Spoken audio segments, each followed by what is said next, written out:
Дякуємо за авто підписникам Меркадо Медіа. В цей час воно нам дуже необхідно. Дякуємо глядачам каналу Меркадо Медіа за збір на цю автівку. Слава ЗСУ! Слава Україні! Я головний сержант 2-ї саперної інженерної роти 33-го окремого інженерного батальйону. Хочу висловити подяку Меркадо та його підписникам за таку чудову машину.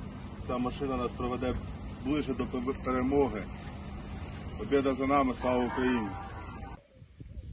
Hi guys, today I want to appreciate the Mercado Media, all the friends and subscribers, and the Navy community for this wonderful pickup truck. Слава Україні! Героям слава! Всім привіт! Я Вадим, позивний режисер, 42-га окрема механізована бригада. Ми зараз ведемо бої на Харківщині. Дякую Меркадо Медіа і всім підписникам його каналу за придбаний автомобіль. Він дозволить нам ефективно і успішно виконувати бойові завдання на Харківщині. Я сподіваюся, що цей автомобіль дозволить швидше здобути нашу перемогу. Слава Україні! I want to give a big thank you to Mikado Media and Johnny FD, two close friends who have helped me create this fundraiser between ourselves to help raise funds for what is needed essentially on the front line. And I also want to give a big thank you to both Mikado Media and Johnny FD's followers for helping us achieve this goal of funding the first car for our fundraiser. The car is going to be put to good use on the front lines in aiding us with helping to carry out our mission and also helping us to clear Ukraine of the invader. Slava Ukraini! Thank you, Mercado Media, Johnny FD, Kostak Gundi, and all your subscribers for the generous donation of this van. It will help us with our logistics in the International Legion. Dear friends of NAFO, my name is Pete, hasta la vista, from Project Constantine. This beautiful beast was donated to the brigade that we're friendly with in the forest, 67 Brigade. 69th Infantry Brigade donating to 67. It's pretty cool. I keep bumping into this vehicle in the forest. We never have time.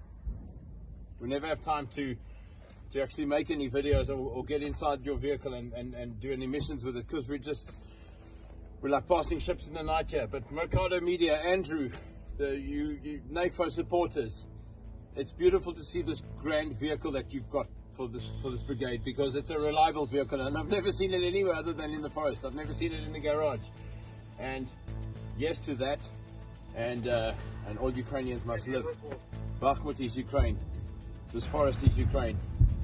And Mercado Media and NAFO, you guys are here supporting us, man, and we freaking love you to pieces. Thank you for what you're doing for the soldiers of Ukraine. God bless you. To victory. Do peremoje.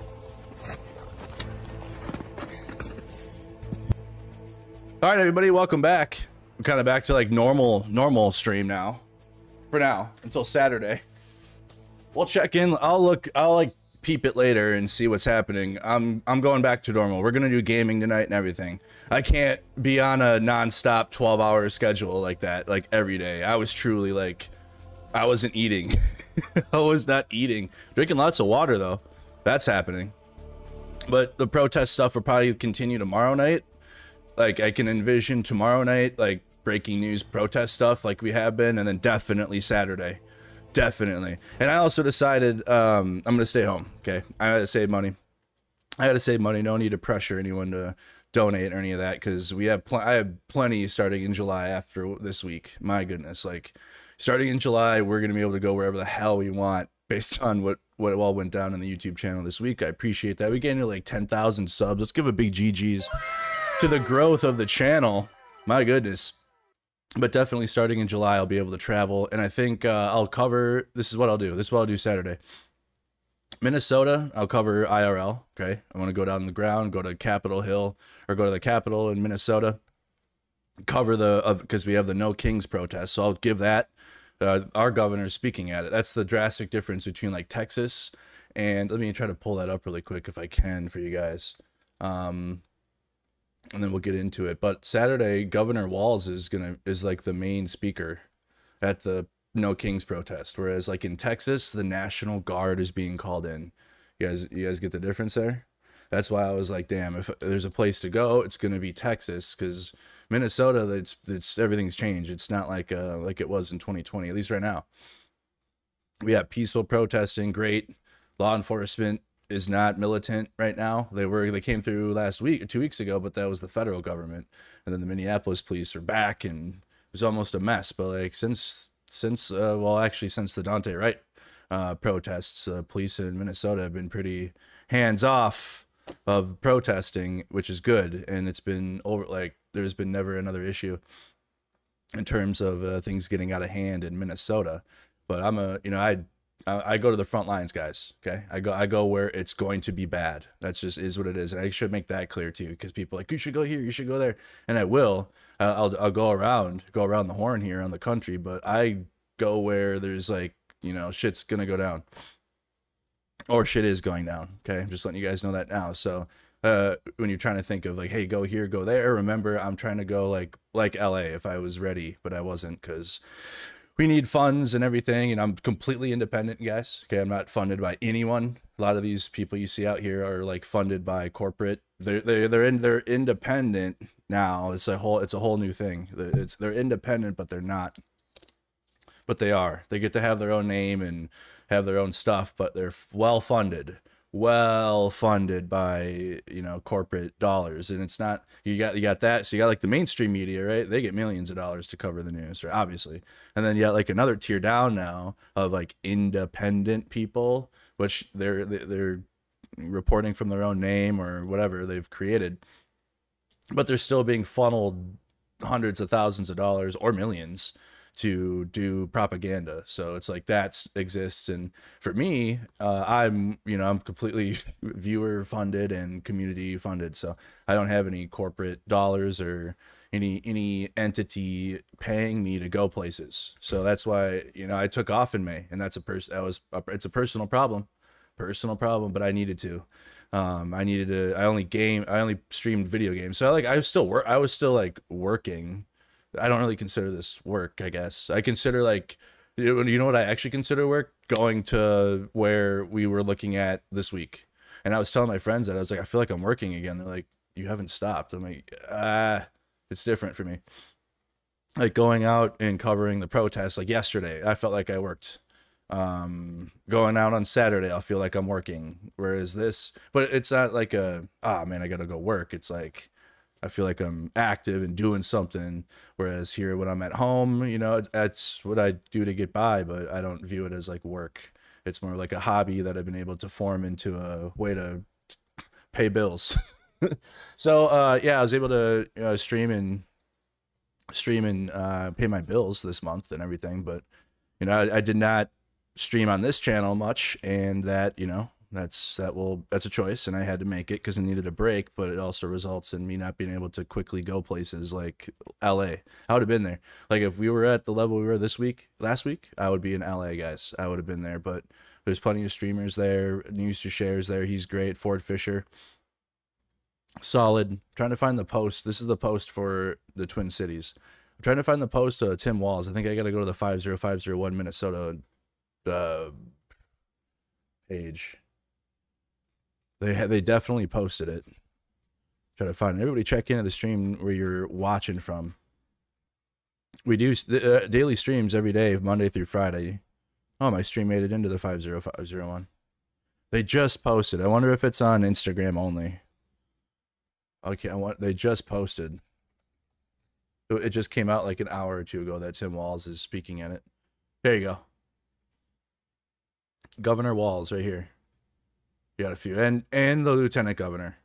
So our state is participating in the No Kings protest, whereas like Texas, they're not, and they're sending the National Guard. Or like this weekend, like, so this is what we're gonna do. I'm gonna be on the ground all day for this, right? Because we're Central Time, okay? So that's kind of like a good advantage, I think, of being here in Minnesota, actually, because the coasts are in different time zones. And if I were like be on the East Coast or whatever, I'd have to be up all night long covering these, and that's, at least I have that advantage. But I think I'll get home, and then we'll do what we were doing this week, where we find feeds of other places, because there will be other protests around the country too. Like the National Guard is getting called up into Texas, probably going to be spicy down there.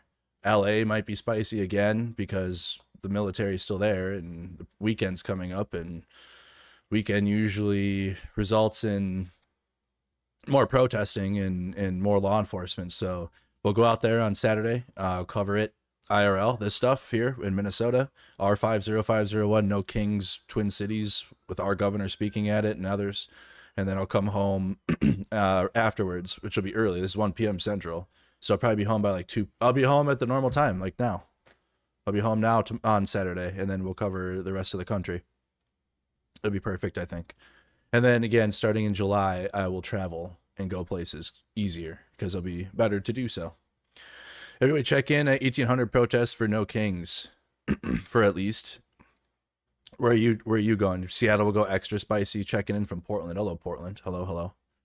So this is coming up, you guys. I don't know if there'll like to be some protests tonight, tomorrow for sure. It's Friday night because it's Friday night leading into this. So we'll probably have to check into LA tomorrow, but we're just gonna be doing some normal news today. I just want to give you guys some positives, okay? Some positives out of this, which is the 1 million Russian troop losses, and that's what's tracked. That's what we got. And so this is the numbers I've been tracking since day one of the full-scale invasion of Russia's invasion of Ukraine. And they've crossed 1 million. That's not like troop deaths in Ukraine. That's like, you know, overall losses, like, you know, troops taken out of the front lines from Russia's side. So they might not be, they might not have been eliminated, but like they're wounded or pulled off or returned and pulled off again, you know. But that's about the estimate of Russia's losses in the last over 3 years of their invasion. So that is ongoing. Right now, I'm gonna be honest. Like we're back in U.S. protest stuff. I'll try to provide Ukraine news when I can now. Okay, you know, look, remember when I said we're gonna do Saturday Ukraine? Like I can't. Saturday we got protests now. I'm gonna do the best I can. If anything, I'll give you guys updates in the middle of like non-breaking news streams like now, okay? Like we do today. We're kind of going over some stuff. So I'll like include it in every stream now, I think, just a little bit. I can't dedicate one whole stream to just Ukraine now because of the growing protests inside of the country and lots of attention needed, okay? This is an L, right? So that on the positive side there, but the L here is the State Department and Marco Rubio announcing that today is Russia National Day. And they go, on behalf of the American people, I want to congratulate the Russian people on Russia Day. That's where we're at. The United States remains committed to supporting the Russian people as they build on their aspirations for a brighter future. We also take this opportunity to reaffirm the United States' desire for a constructive engagement with the Russian Federation to bring about a durable peace between Russia and Ukraine. It is our hope that peace will foster more mutually beneficial relations between our countries. From Marco Rubio. Okay, so that is obviously terrible. Okay, I've ranted and raved about this for years now. I've lost years of my life ranting about the Trump administration and what they were going to do to Ukraine if they were to take power back. Because for the past 3 years, guys, were like, hey, what have you been doing since 2020? I've been covering the war, and I've been to Ukraine 5 times. You know, reporting at the front lines, helping as best as we could at the same time. And it was a nightmare, okay? Political nightmare for the last 3 years. Like, I'm just losing my mind because a lot of people that support Ukraine are Republican and conservative, and they were not alerting the Ukraine support public about, or like their base, I guess, because I was at my base now about the dangers of Donald Trump. Obviously, a lot of you guys are more focused on domestic American stuff, but this also was included, right? Like if Trump were to become president, obviously we're having these ICE raids right now and the federal government going into cities, but also things like our support to Ukraine and their defense of their country was going to stop like immediately, and that did happen right away. And then we got Russia paying their influencers to lie, right? To MAGA influencers. So it's like there's already a Russian connection there heavily. So I knew that, you know, if Trump were to take power, we were going to have what we had all week this week now, right? That's for sure. And then also sucking up to Vladimir Putin. He did it his whole first term. I mean, Trump wants to appeal to these dictators, and that's what he wants to be. So anyone that thought he was gonna, because Trump strong man, Republican strong, like that shit's dead. Or I don't know. I don't think it was ever a thing anyways. People are asking about Reagan today. I'm like, bro, Reagan was dog shit too. He was so bad. He was the reason why we have the capitalism we have. I think capitalism with socialism combined is good. Right? If you have capitalist policies in terms of like you have the ability to have your own business and not rely on, you know, do your own thing kind of independence, but also like if you're going to work for a corporate, there should be like worker benefits and you know, time off if needed. And I see this conducted in Europe, and it's like fine. And people have they're treated better at their workplace if you're like working for a corporate or a, you know, not your own business. So I think there's like a good mesh there that can happen. but Reagan really sent us full swing into corporate capitalism, and also was trying to glaze Russia. You know, he had to tear down that wall, but at the same time, he was glazing Russia, trying to appeal to the Soviets. So I don't know what, you know, like you're appealing to with Republicans on Ukraine, but that's super dead. And I hope this is like another nail in the coffin to be like, yo, Republicans, like Democrats for sure did not do enough. And then that's like the case, right? They did not do enough to support Ukraine to win, but it's night and day. It's a night and day between, you got Republicans and Democrats. I advocate for more parties. I wish we had more, but we don't. I live with what we have, right? We have Democrats, Republicans. Democrats is unanimous. They just didn't want Israel in the bill, right? Israel had to come out because it was an attached bill with Israel and Ukraine. They separated it, and Israel still was passed, but Ukraine was unanimously passed. It was only going to face retaliation for support if Israel was attached to it. So you support to Ukraine was unanimous among Democrats and the Democratic Party and people that are left. The further left you go, it gets a little cooked, and we'll fix that. I'll fix that, but let me do that. But the liberals and left were pretty supportive of Ukraine, and are very supportive of Ukraine. And on the right, you had people literally spewing Russian propaganda on a daily basis for 3 years. And people were still convinced of like, hey, Trump will help Ukraine. I'm like, bro, no, the base is not with it. They think that our taxpayer money is being taken from us, and it's not our war, not our problem. Like, pay it, please. I don't get it. I really don't understand, because American propagandists and influencers are the most watched and most tracked. And they said all this on their main accounts. They were regurgitating Russian propaganda, and people still were like, had blinders on. Not everyone, not my channel, but I'm talking about like a lot of people still. And you see it like here's an example of someone on like the opposite side of the political aisle, because I shit on Republicans all the time.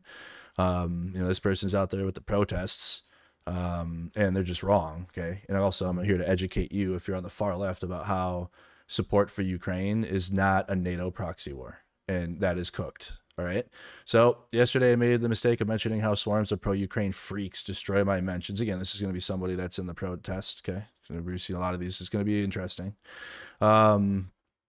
Destroy my mentions every time I call it a proxy war. My mentions have still not recovered. Pray for me. That's because it's like, you know, I'm not that educated on Israel-Palestine. Okay. I support the Palestinian people over anything, but I'm not in on like all the narratives and all the people involved, because it seems just like a nightmare to me, honestly, like a lot of it. But no, I would not like post Israeli lies, you know, or whatever, like just to like stick it to the Palestinian supporters or whatever. And that's what this is. When you say that support for Ukraine is like a proxy war, that would be like the Israeli propaganda that you see, and how mad that makes the Palestinian supporters, right? Obviously, duh, because it's lies. That's what, when you say that it's a proxy war, does. Okay. But you just have, there's a lot of people that are conservative on that side, so they're not really privy to the left politics. Okay. But I am now. So this is cooked. It's just wrong. Imagine having such a scrambled egg, Brand, that you think turning Ukraine into America's powder keg was a good idea. Okay. Russia invaded Ukraine full scale, and we still had to drag America in. And Biden was not giving Ukraine everything that they wanted. Trust me. Okay, we delayed long range weapons for over 2 years. They didn't even get them until the very end. We were giving Ukraine old weapons that taxpayers already paid for, so they're just sitting in our cities, just sitting there collecting dust. And my uncle or whatever paid for it 20 years ago. Okay, or we are now. Saying that it's turning it into America's power keg is just cooked. Okay, it's just not matching like the level of weapons we were giving to Ukraine, and this messaging is weird, especially with Russia and the amount of weaponry they've put into the war, and also the amount of you also have Iran helping Russia, so you got Iranian Shahed drones Russia's using, and you also have North Korea involved.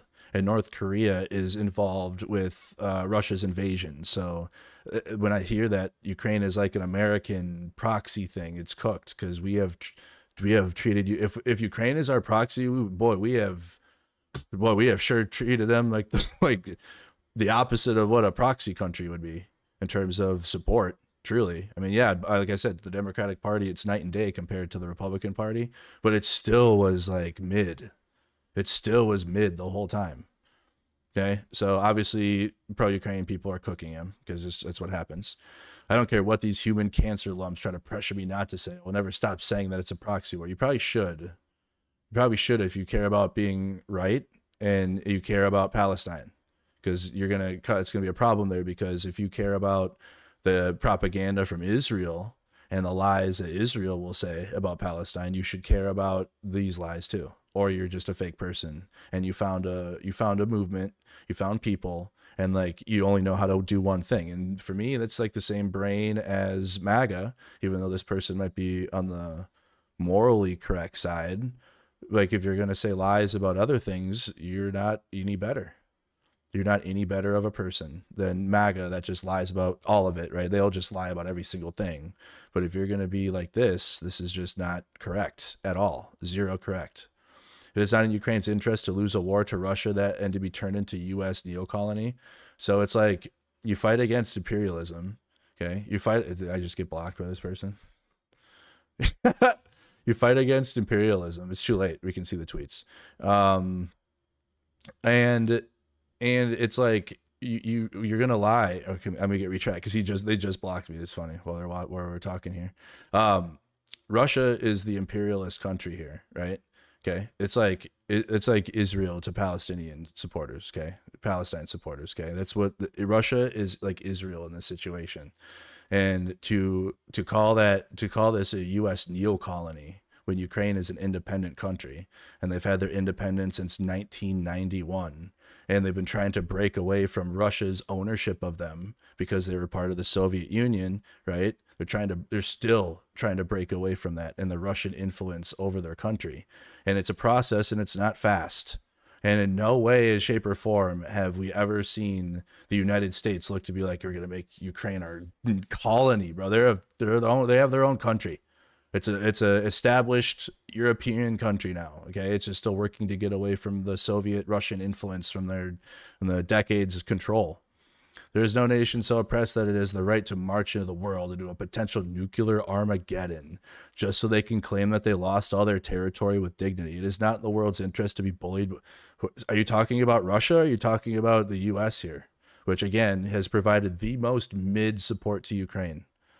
In terms of like what we have weapons. Watch, if we go into a war with Iran, which I'll be against, right? Obviously, if we go into war with Iran, you'll see actual U.S. weapons and actual like our shit that we have, and you'll be like, "Wow, why wasn't that in Ukraine? Why isn't that in Ukraine? Wow, why did Ukraine get that thing?" We have given Ukraine things that are decades, 40 years old, 50 years old, 30 years old at least, 20 for sure, 25 plus. We have not given Ukraine anything that's like in the U.S. stocks of weaponry, and like when we're doing dumb shit with our wars. Okay, supporting Ukraine defensively is the morally correct position because Russia committed an imperialism, and if you stand against imperialism, you got to fight, right? So like if you're this person here, would be like probably all about the resistance to the federal government and the police for sure, and the militarized police that are coming in and the resistance to that, and people are engaging in that, and they're throwing rocks and they're whatever to resist the federal government and shit. And then you got Ukraine who's resisting Russia and the imperialism Russia's committing inside of Ukraine. And you're like, hey, let it happen. If you defend Ukraine, you're actually doing the imperialism. It's like, bro, what are you talking about?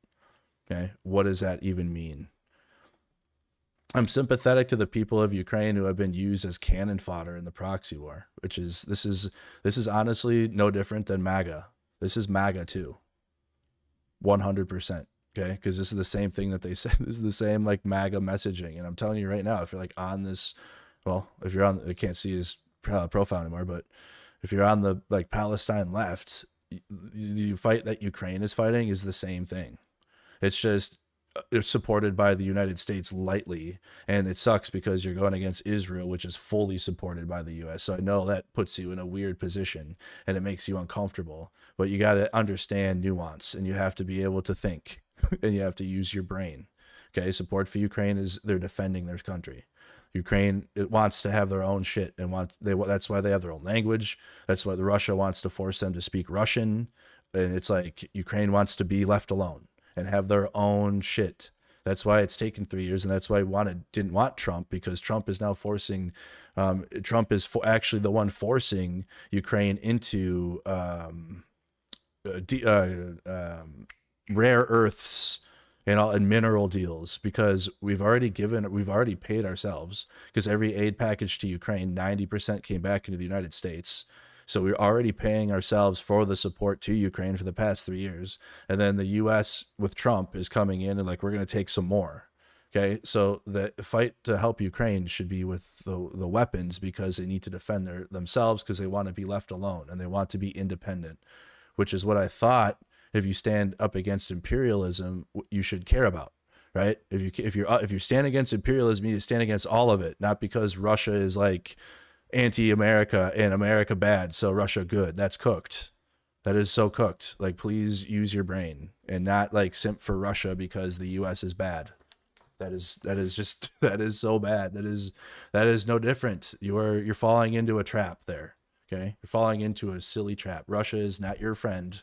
Russia is the US is imperialist, but Russia is still on like old school imperialism, and they do it in broad daylight, and they have layers and layers of propaganda to protect them from it, which is obviously paid by MAGA. But a lot of people in the Palestine left are also repeating this shit, and it's just not good. I've stayed away from like really criticizing it too hard, because it's like the far left has no power in the US really. But you know, we're gonna be out there in the protests, and if I'm out there in the protests and I'm going to be having the Ukrainian flag on my shit, I want to hear anti-imperial, anti-war person tell me that my Ukrainian flag is pro-war. Okay, it's actually what you stand for, but I don't know why you can't see it the same way. Just like I had to school MAGA yesterday when they were talking about how Palestine and is not fighting the same fight that Ukraine is, when they are. They're in the spirit of the same fight, not the warfare, not the scale of warfare, not the weapons used, not the specific details, but in the spirit of what the Palestinians are fighting for their independence and to be left alone. Ukraine fighting for their independence and to be left alone. That is the same. That's the part. Everything else obviously different for sure. So I hope that settles that. Okay, between narratives about Ukraine that are just cooked all around, between MAGA and then some of the Palestinian support left that are anti-war. But I understand, though, it's because of the U.S. support to Israel. They're a nuclear country, and we full throat support them. And we saw that too. All Ukrainian supporters saw all of it when Israel did nothing for Ukraine, right? They're a nuclear power, and they did nothing to support Ukraine. We actually sent our own jets. And the Brits and us had our own jets over Jordan, shooting down Iranian Shaheeds for Israel. Those same Shaheed drones that was being sent to Israel are used in Ukraine every day by Russia. And are we using our jets to shoot down Russia's Iranian Shaheed drones? No, but we're doing it for Israel. So people have already seen that. So it's like extra cooked when you're like saying stupid narratives about a proxy war, when it's not the case. When Russia wants to make the Soviet Union a thing again. They want the Soviet Union to be back. So then what? How do you be anti-imperialist if Russia's out here taking back their country, or trying to take back all of their Soviet states or other post-Soviet countries that have independence now? That's cooked, and I don't understand that. It's like, if you're anti-imperial, be anti-imperial like all around the world, not just U.S. If you're only focused on the U.S., you're missing at least 3/4 of the world, bro, that are doing that. Okay, that's all I gotta say. And we'll talk about it more as it pops up, I'm sure, with these protests. The good thing is, though, like honestly, like in Minnesota, it's kind of cool in Minnesota, at least, because you got the Palestinian and Ukrainian flags in the same crowd. There really is not an issue. I just see it mostly on this dog shit app and on the internet. I think in person though, people that actually go out in person and protest, they can understand that it's they might probably have opinions about each cause, but at the end of the day, it's the same thing. We'll get to it. LA is protesting today. We'll get to it, guys. I just want to go over some news and kind of get back to my schedule and stuff a little bit here. I've been sleepless for a whole week, damn near. This is madness. It is. It's a bunch of madness. I'm here to cover it though for you. Okay, we're here to talk about it. This is what we do usually when I'm not doing breaking news. People are asking on Twitch and everything. What do you usually stream? This every day, Monday through Friday. Donald Trump's approval rating plunges, you guys. Approval rating going down as predicted with the moves here with the ICE, and MAGA thinks it's good and they love it, but it's really bad for him, and it was the first time. President Donald Trump's approval rating has taken a plunge according to new polling. The latest JL Partners Daily Mail poll conducted on June 6th among 1,006 registered voters found that 47% of respondents approve of the president's job performance, while 53% disapprove, giving him a net approval rating of -6 points. He's going down. This is down from an approval rating of 50% in May. However, it is still up from the 45% approval rating recorded from the JL Partners Daily Mail April poll. Both polls had a margin of an error of 3.1 percentage points. Recent surveys have shown Trump's approval rating creeping back up after a period of decline. That's because he's taco on tariffs. That's why he stopped really pushing his tariff stuff. Which when he does that, he tanks. So he had to stop. And that's why it recovered a little bit. However, some polls published in recent days reveal a more complex picture of Trump's support. Who is standing for Soviet Russia or Federalist Russia, though? A lot of people do. A lot of people. What to know? While some polls show Trump's approval rating declining, they stand apart from the general trend recently, which has seen his approval rating creep back up in recent weeks after the fallout of his Liberation Day tariffs. This includes most recent active vote poll, which showed that Trump's approval rating stands at 46%, while 50% disapprove. That is up from last month, when 45% approved and 51% disapproved. I wonder what it is after this week now, going into next month. Yeah, this is when he chilled out on Liberation Day stuff. But he's more in America. He's more disliked than liked. That's why I don't listen to MAGA. They're irrelevant now. Okay, it's irrelevant. Really, the actual politics that actually matter in the U.S. from here on out is the Democratic Party and what they're gonna do. MAGA is irrelevant. Don't even they're gonna screech and post what they want and lie, and obviously there's gonna be militant actions by Trump, but in terms of politics, there's nothing much to talk about. It's really this Democratic Party gonna put up someone that will win. and left-leaning politics now, to be honest. The right-wing politics are beyond cooked, and the majority of the country doesn't want it. The majority of the rest of the country is going to figure out if the Democratic Party will have a good choice here to go against Trump. Hopefully, someone progressive, and that's where we're at. How has Trump's net approval rating changed? Newsweek's poll tracker also shows Trump's approval rating trending upward, currently an average of 48% approve of Trump's job performance, while 50% disapprove.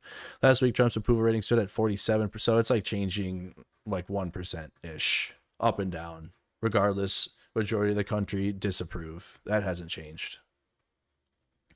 That part hasn't changed, okay? I know what will.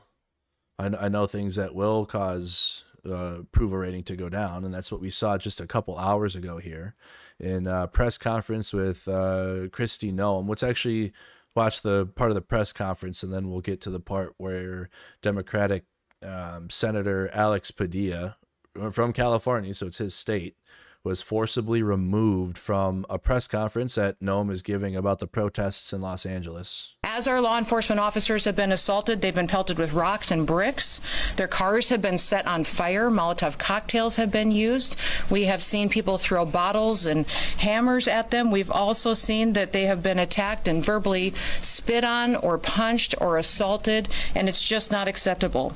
The Department of Homeland Security and the officers and the agencies and the departments and the military people that are working on this. Did y'all forget Obama also deported people? He did, but he didn't do it in a fascist manner and send the military into cities to do it.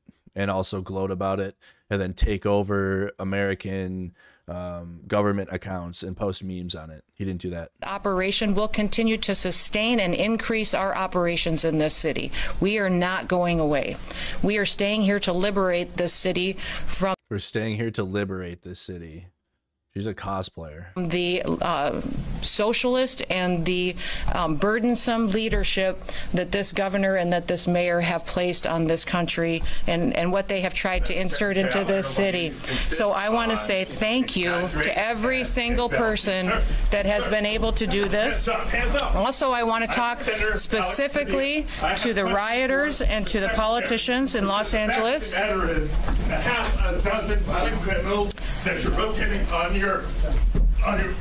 I also want to talk about specifically how many of our ICE agents have been doxxed for doing their duty, how they have been targeted, and how their families have been put in jeopardy, and that we're not... So again, that was the senator getting pushed out. Let's get another angle here. Senator Alex Padilla, I have questions for the secretary, because the fact of the matter is... She's kind of hot. Yeah, if you're an incel. She's hot because she... Okay, I'm not going to... Never mind. Alex Padilla, I have questions for the secretary, because the fact of the matter... I'm different. I've changed my ways. Is a half a dozen violent criminals that you're rotating on your People can do what they want with their makeup and anything to, you know, it's freedom of choice. Okay, definitely. I'm Senator Alex Padilla. I have questions for the secretary, because the fact of the matter is a half a dozen violent criminals that you're rotating on your heads off. How many of our ICE agents have been doxxed for doing their duty, how they have been targeted. I'm Senator... No, I have the full one here. Let's do the full video.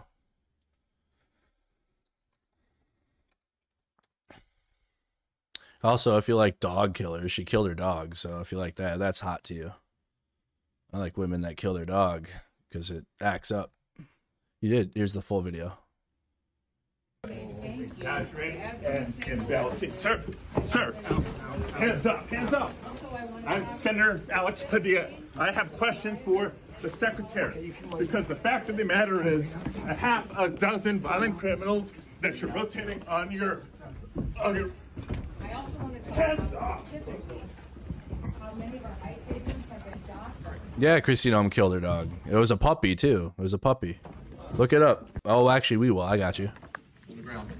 On the ground. Hands behind your back. Hands behind your back. If you let my hands go and stand behind my back. All right. Cool. Other hand. Lay flat. Lay flat. Other hand, sir.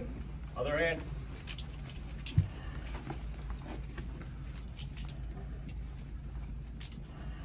There's no recording allowed out here. I did not know. There's no recording allowed out here per FBI rights for the building. So what, I'm sorry? Kiss my ass. There's no film recording out here. Shut up. That's my boss. I have to record everything allowed out here. Bro, get out of my way. There's no recording allowed out here. I'm not a member of the press. There's no recording allowed. I understand that, sir, but... Wow, dude. These fucking feds, dude. Rights for the building. So what, I'm sorry? You can't film them. You can't film them arresting a senator. This FBI area. Go kiss my ass. Other hand.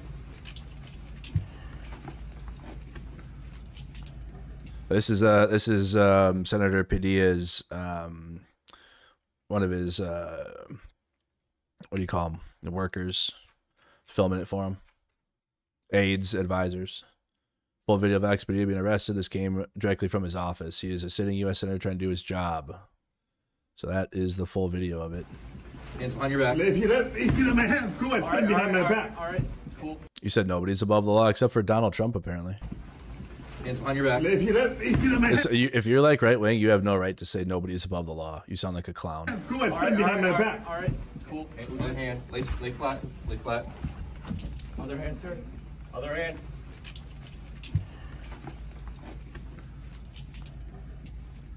Act like an... Okay. We gotta fix the chat. We're getting this shit out. Holy fuck. There's no recording allowed out here. I did not know. There's no recording allowed out here per FBI rights. Act like an animal, get treated like one. Jesus. Is it because his last name's Padilla? And he wasn't acting like the reason why, because your brain is so cooked and you can't like discern what you're looking at because you're just cooked. The reason why there's scuffling and like things are being is because he's getting shoved out of the room. He's not doing shit but getting shoved out of the room here. Wow, so much scuffle. Wow, it looks like an insurrection if my brain isn't plugged in because I'm right wing and I don't know my head from my ass. Jesus, dude.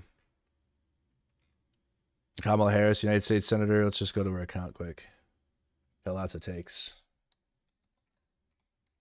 No one is above the law except for my president, who can sexually assault people and send his base to the Capitol to overturn the election, or try to. He failed, but Kamala Harris said United States Senator Alex Padilla was representing the millions of Californians who are demanding answers to this administration's actions in Southern California.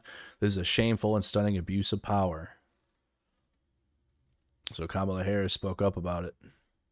I've seen Kamala Harris made a post a couple of days ago, right? Yeah, President David Huerta has been released. This was a couple of days ago.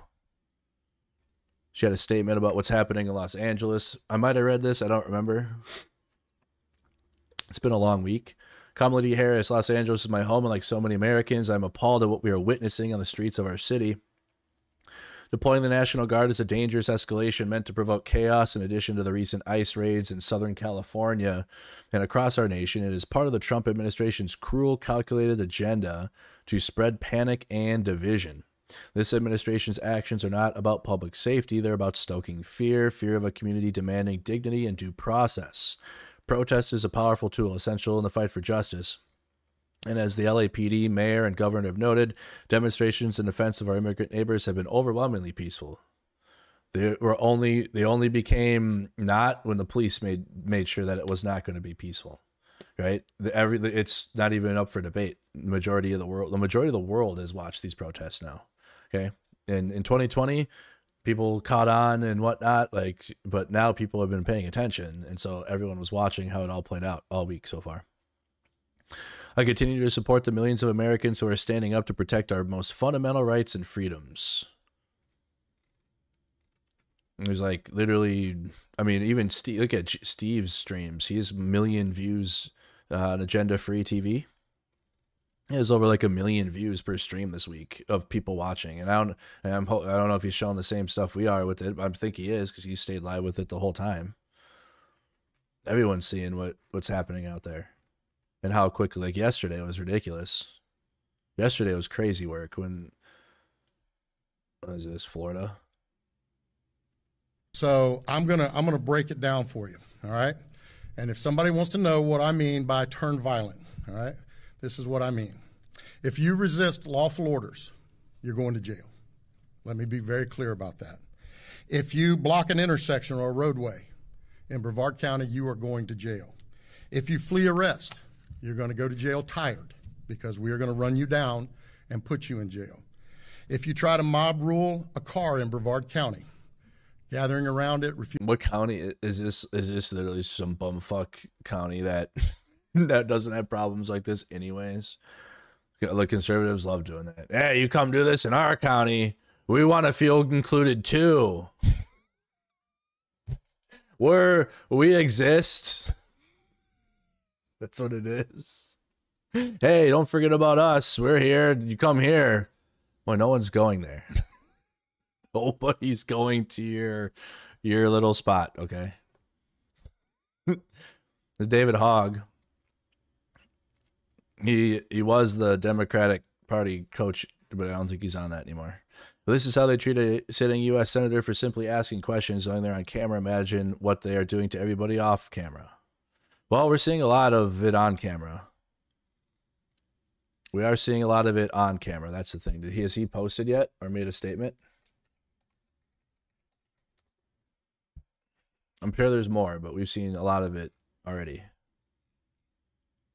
No. He wrote a tweet before this. Donald Trump just stripped California's clean air standards. Why? Because he doesn't care about the health and safety of our communities. He only cares about big oil donors and polluters.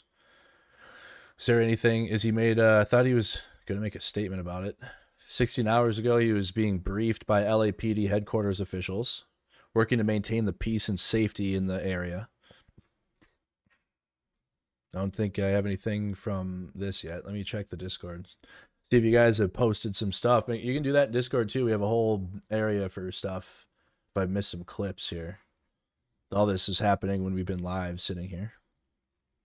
But the comments you guys are all tuned in from too. The protest coverage isn't stopping. I think there's some LA protests happening. But we got protests this weekend. Protests this week. There's going to be massive protests Saturday, y'all. Massive ones. See if he's posted here. Nope, not yet. Other protests planned in DC. Yeah, we'll get. What time is that parade? We'll probably miss it. We'll miss it. Let me check. What time is that thing? Trump parade time. What to know about his military parade? Remember, he wanted to do this in his first term, and it was denied, or like he was told not to from people that had a spine. What time does this thing start? Anyone know in chat? Right away. I'm not. We're gonna be out with the big protests, so we're gonna at 6. Oh,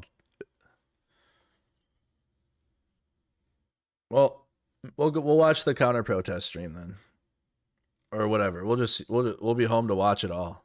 It's gonna be a busy night Saturday. How about that? Don't make plans. Okay, Saturday will be a busy day.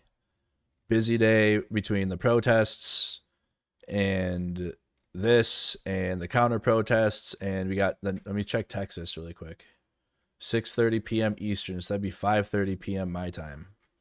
So we'll be at home cycling through streams, so we can like tap in from the stream. Texas.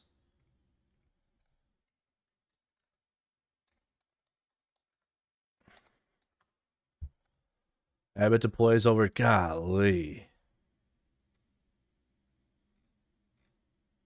This just came out a few hours ago. Texas Governor Greg Abbott said Thursday has ordered the deployment of more than 5,000 National Guard troops, along with 2,000 state police to help manage the protests this weekend. 5,000 National Guard.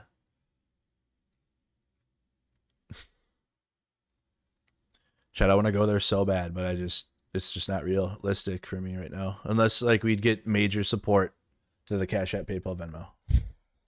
Because all the support is not going to hit until July that we've had this week for all of it. But I bet you, watch, we'll be at home Saturday, and it'll be like LA because Abbott's bringing 5,000 National Guard troops. Abbott's announcement did not detail where the troops were sent, but some were seen at. They're probably going to be in San Antonio and Austin, Dallas. I haven't seen many protests in Houston.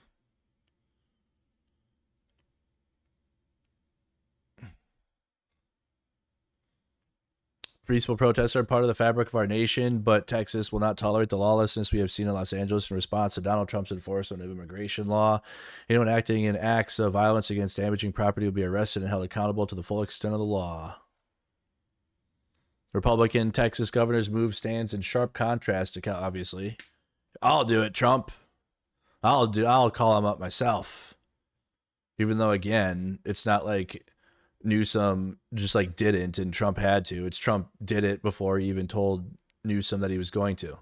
And it was not required. It still is not required.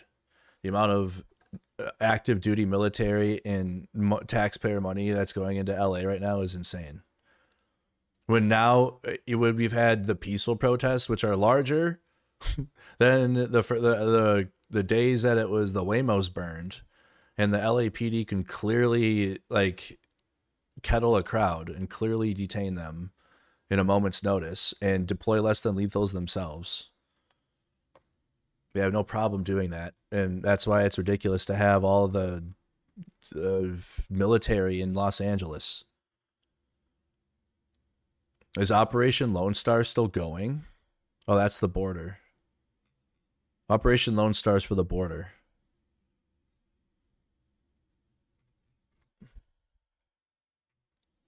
This is part of that, he said. Since 2021, the Texas Guard has played a prominent role in Abbott's Operation Lone Star, and thousands of troops have been deployed to help clamp down on border crossings. An agreement with the Trump administration in February gave the Texas National Guard soldiers authority to arrest and detain. So they have like, okay. So they've been federalized for like the last, Texas National Guard soldiers are federal, basically, still. If they're assigned to the Operation Lone Star. Texas also has established a permanent border base for Guard troops, which I haven't seen that, but I've seen the other makeshift stuff that's been down there. So you have 5,000 troops going to Texas, or, well, 5,000 National Guard troops being activated. For that, military parade. What about, that's just for all of Texas. Let's see. Houston Chronicle. That's an AP News. They're already there. I already know that's going to be the story, dude. It's going to be Texas. I don't want to be cocked here in minutes. Doing the stream from at home. Chat, I like going there in person. I like going places in person. I know that we have more viewers for here, and when I'm at home and you can cycle through lots of stuff, but I like going to get firsthand accounts of stuff and doing my own journalism instead of using other people's. Okay, so that's happening. We got, so Texas probably going to be busy this weekend. His stupid parade on Saturday night. You have the No Kings protests happening during the daytime. Again, this is Minnesota, 11 a.m. to 1 p.m. March begins at noon, so it's we'll have a march too to cover. St. Paul College. They're going to march from St. Paul College to the Capitol. There'll be people that just go to the Capitol, though. So it'll be a lot. It'll be a lot of people. I hope I have a stable connection. I really do. It's going to be tough. That's going to be tough. Be a lot of people, especially with him going there now. But there's no, like, if you're worried about Minnesota being like Los Angeles or anything, it's just not there. Thankfully. It's not like it was in 2020 in Minnesota right now. Okay. And I'm glad, because that is a lot to deal with here at home. But with him being there, it'll be the most peaceful ever, and probably like 25, 30,000 or more people will be there in Minnesota at the Capitol. Not at all. Yeah, it won't be anything like Los Angeles or anything. It's like they have been since February. They've been, people gather at the Capitol in St. Paul, and there's speeches made, and there's a march, and then everyone goes home. But they've been massive. Our Governor Walz is testifying right now in front of the House. Here at the Capitol. No, what we're seeing in LA. Let's tap in. Let's tap in. Oh shit! This is an absolute insurrection. You don't understand what insurrection is when people are trying to overturn an election here at the Congress. This is live. You were here. They were attacking you, by the way. Ooh. I would expect the same. I'm answering your question. It is outrageous. So that's the Chicago governor. See, when you're the one condoning to destroy of people who attack private and government property right here at our Capitol. Governor Hochul, it's been a long day. Does that fit under your definition? So you got Kathy Hochul, Tim Walz, and Pritzker testifying here. No, and we feel for the business owners and the community for what's going on there. So do we. This is a narrow yes or no, scope of people, and the vast majority are peaceful. Would lighting police cars on fire fit under the definition of a peaceful protest? No, we reject that. No one should be lighting police cars on yes fire. Or no? I'm opposed to violence in any form. Yes. Governor Walz? Yeah, we reject that. Okay. Throwing bricks or large rocks at police officers, is that peaceful? It is not. Is that peaceful, Governor? Whether it's in Los Angeles or here in Washington at the Capitol, no. Yeah, that didn't happen here. Governor, no, but someone was shot and killed, and it did happen. Governor Pritzker, you just had pipe bombs, you loser. For mass protests and mobilization. Chat, why were we missing this? Indeed, this is live right now. Megaphone. Going to the ballot box. Well, they're responding in a much different way, are they not? President Trump also asked for people to peacefully make their voices heard. So it's okay for you to say that and hold that standard. But this is Bobo, yeah. Standard when he actually makes the claim. Inciting riots at the Capitol. And you said you want mass protests, mobilizations, and disruption as a response to President Trump's policies. I just think that this is all hypocritical. You've called in your National Guard disregard. You don't want President Trump to come in and enforce the rule of law to keep communities safe. And your destructive policies are harming American citizens. We should not have to wait until violence is committed to find out their legal status. We have 2 million unknown gotaways because of Joe Biden's administration, and we have to find them and get them out of America. And I thank President Trump and his administration for doing just that. Yeah, go blow someone. Gentlelady yield. Chair recognizes Ms. Craig from Minnesota. Hopefully no one gets blown in a theater later. Thank you, Lauren. Committee today. I think if I were a permanent member, I'd have a permanent headache. Well, you won't have to worry about it. But Governor go ahead. Walz, it is so good to see you today. Let me start by saying that we should all be against chaos. We all are for a safe and secure border and an orderly immigration system. What we're seeing now, though, is chaos. Merck, where were the Marines on exactly? With their blatant disregard for due process and their indiscriminate immigration executive orders. In fact, the Trump administration's Department of Homeland Security had to take down its posted sanctuary jurisdictions list because it created mass confusion in Minnesota for local officials and was opposed by local law enforcement. And so, Governor Walz, let me just start, just so we know the record is correct. I didn't think Minnesota was a sanctuary state. Is Minnesota a sanctuary state, Governor? We are not. The legislature has passed no such law, and I have signed no such law, and we follow all federal law. We've never been. That's why I'm always confused about that. Minnesota's not a sanctuary Minnesota state. Without any rhyme or reason, including LeSueur County, which I represent. I've inquired into why they are listed from DHS, but still absolutely no answers. Governor Walz, I thought it might be helpful to point out that according to the FBI's own 2023 data, Minnesota has fewer violent incidents per 100,000 than states such as Tennessee, Louisiana, Missouri, Texas, Alabama, Georgia. All the red states. Georgia. Yeah, Marjorie. Why do you think that our state has been able to maintain a lower crime rate than other states? Well, thank Joy. you, Congresswoman, and we are at a 30-year low on serious crimes, and as you said, marijuana legalization. And I think that's because we invest, as we have, historic investments in law enforcement, but law enforcement works with the community. There's a process in place. We know who they are. I was just telling you guys about this. We make sure that those laws are followed, and we also have policies where we show compassion to our neighbors, and it's not chaos, as you said. It's done right. So I am grateful for the law enforcement who does that work, but I'm also grateful to the legislature and my administration who have put in historic amounts of help to make sure they're able to deliver those services. Wasn't I just telling you guys this? That are best trained to do it. And the case that you brought up of listing these, in Minnesota, counties can go above the federal floor. If they want to issue detainers, they certainly can. Many of those counties that were listed on there would fit the definition of everyone on this side of the aisle is asking for, and they're doing that. Nothing prohibits them in Minnesota from doing that, and yet they ended up on the list. It caused great chaos, and law enforcement themselves, and as you heard earlier, Sheriff's Association issuing, that it can't be done this way. Thank you, Governor. Earlier today, I spoke with the Minnesota Chamber of Commerce, and I think all of us here share the goals of lowering cost for our constituents and growing the economy.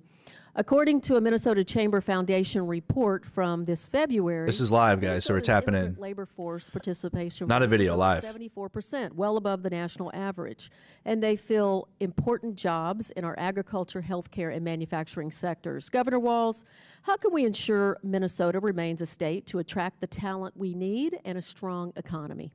We invest in our people. We make sure we remain the #1 healthcare state. We make sure that people are safe in their communities. We talk about focusing on the work that the State Patrol keeps our roads safest. Top 3 state for the lowest number of traffic accidents. That's what they should be focusing on. Investing, and as the Chamber is focusing on, Minnesota's #4 in Fortune 500 per capita, and we were ranked 6th best state for business. Continue to have a well-educated, a healthy, safe, and make sure we're investing in those opportunities for people. That's all we're asking, and we're asking that the federal government do their job. You continue to ask states to do ICE job. They are free to do their job in Minnesota, but they're asking us to do the job when we're doing everything we can to help, but we have all of the other responsibilities of educating, of public safety, of roads, of transportation, of water infrastructure. And that's why Minnesota remains a top state, because we invest in our people, we invest in their growth, we invest in their families. Thank you, Governor. I appreciate this. And Mr. Lynch, I'll yield last 20 seconds to you. No regrets for my vote for Tim Walz. Zero. Happy to take I voted for him for governor, too. First Democrat I've ever voted for. Just 12 seconds. I just want to read. This is from the Minnesota Reformer from February 12th, 2025. The sanctuary bill. The Minnesota Reformer, bro. Is already dead, as House Speaker says it doesn't have the votes. So this was an attempt to actually The Minnesota Reformer. A Isn't that state, and it, like the Speaker said, didn't have the votes and died. Isn't that like Alpha News thing? Very early in the process. And we got to the business of balancing our budget and investing in all of the other things we needed to do. All right, gentlemen, ladies, time's expired. Chair recognizes Ms. Miller from Illinois. Thank you, Chairman. Governor Pritzker, Illinois is at a crisis point. Illegal aliens in our state have overwhelmed local communities and schools, causing untold pain and suffering while costing the Illinois taxpayers billions. Governor, in a recent report by Capital News of Illinois, you called for mass protests, for mobilization, for disruption. Chairman, I ask unanimous consent to submit the Capital News of Illinois report titled Trump's 100 Days. Pritzker calls for mass mobilization as he grows his national profile. Without objection, so ordered. Governor, before we go any further, will you commit today to working with the Trump administration and ICE to ensure that the violence we've seen in Los Angeles does not occur in Chicago or anywhere else in our state? Yes or no? Thank you, Congresswoman Miller. We work every day with the federal government yes to or keep no, our sir? streets safe. Will you commit to working with the Trump administration? We do all the time work with the federal government, law enforcement, Okay, constantly. I'm taking that as a yes. Governor, you said earlier this afternoon that you were willing to, and I quote, stand in the way of Tom Homeland, end quote, who, I would like to note, is carrying out federal law. I have before me numerous examples of illegal alien violence in Illinois, but I want to highlight the story of Joe Abraham. It would be more based if he said no. His daughter was tragically murdered by an illegal alien in central Illinois. Under your watch, sir. I will now read his account. Oh. Hello, my name is Joe Abraham. I am the father of 3, and Katie was my youngest. Katie had a beautiful soul, a sharp wit, and a huge personality. She loved life, and she lived it with authenticity, humor, and heart. She was the kind of person who succeeded. So this is a live testimony, guys. My governor, Minnesota governor. You got J.B. Pritzker, who's the governor of Illinois, and then you got Kathy Hochul, who's the governor of New York. Katie was riding in a Civic with 4 friends. They were stopped at a red light when their car was struck from behind by an SUV traveling 78 miles per hour. The driver didn't brake, he didn't swerve, he just slammed into them. New York State governor. The driver had previously been deported and was in the country illegally using an alias. He was allegedly intoxicated. After the crash, he fled the scene on foot without calling 911, without offering any help to the 5 women he had just hit. Katie died at the scene. Another young woman passed away the next day at the hospital. This is a House committee. What he had done, the driver fled Urbana, made his way to Chicago, and then boarded a bus headed to Mexico. Thankfully, he was captured before fleeing the country. We share Katie's story. Remember, guys, like the House is controlled by Republicans, so they do bullshit committees and investigations the entire time. They did a Biden crime family investigation, and all of the father is here. Would you like to apologize to Katie's family? Feel free to direct your comments to me. I am very sorry for their loss. I really am. I can only imagine what other instances have taken place but have not been reported. You have stated that Illinois will not allow local police departments to assist ICE as they work to address the illegal immigration crisis. Appreciate that, Claudia. Thank you. Create. In light of the crimes that I have mentioned, do you stand by your policy of tying the hands of Illinois law enforcement? Yes or no, sir? You know, Congresswoman Miller, I am not going to be lectured to by somebody who extols the virtue of adult. Literally. Yeah, literally, bro. Yeah, take your virtue. This is virtue signaling. Reclaiming my time. In 2024, after the presidential Let's go. election, JB Pritzker's handling this well, actually. see that, and I quote, I am going to do everything that I can to protect our undocumented immigrants, end quote. Mr. Chairman, I ask unanimous consent to submit a Fox News report into the record titled, Dem Governor J.B. Pritzker vows to do everything I can to protect our undocumented immigrants. Congresswoman, I was talking about the people who have lived in our state for decades These now. policies are not only deadly, but they have cost Illinois taxpayers billions to the tune of $3 billion since 2022. Governor, your state budget doesn't balance without massive yearly tax increases. This year, you hiked taxes by $800 million. Your budgets fund the services of illegal That's inaccurate, aliens, while Congresswoman. Americans Again, are left behind. inaccurate. With many Nearly everything choosing is to flee our mischaracterized state. in your Exactly. All MAGA shit is. I judge you based on your actions, not on your words. And from She's what just I like can tell, Lauren you're doing Boebert. everything in your power to roll out the red carpet for illegal aliens to protect them, all at the expense of working people of Illinois. Your policies have been disastrous for our state, and they would be disastrous for our country. And with that, I yield back. Your failures are a disaster for this country. Back. Ooh, your failures are a disaster.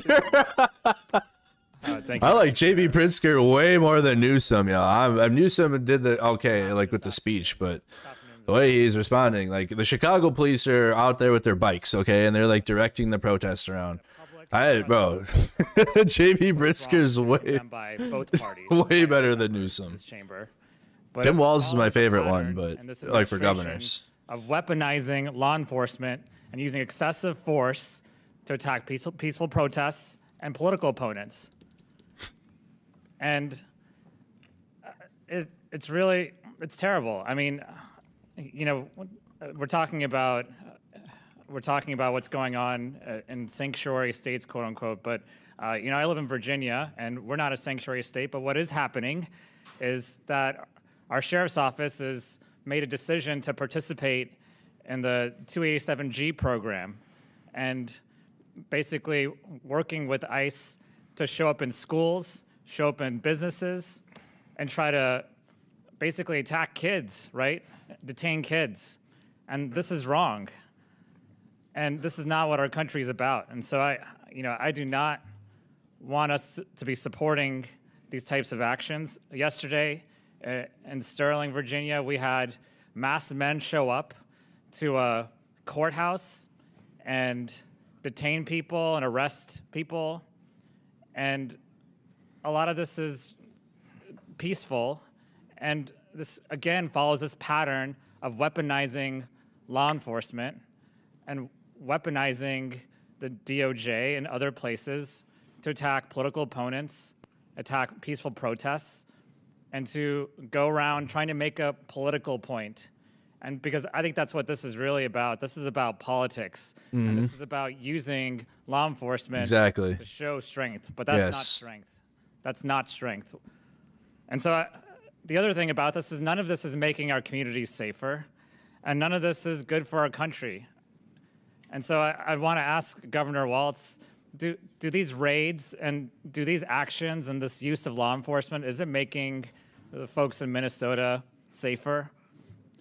Well, thank you, Congressman. In my opinion, no. It's causing chaos and fear amongst folks and characterizing folks who are waiting on asylum claims, who are trying to become naturalized.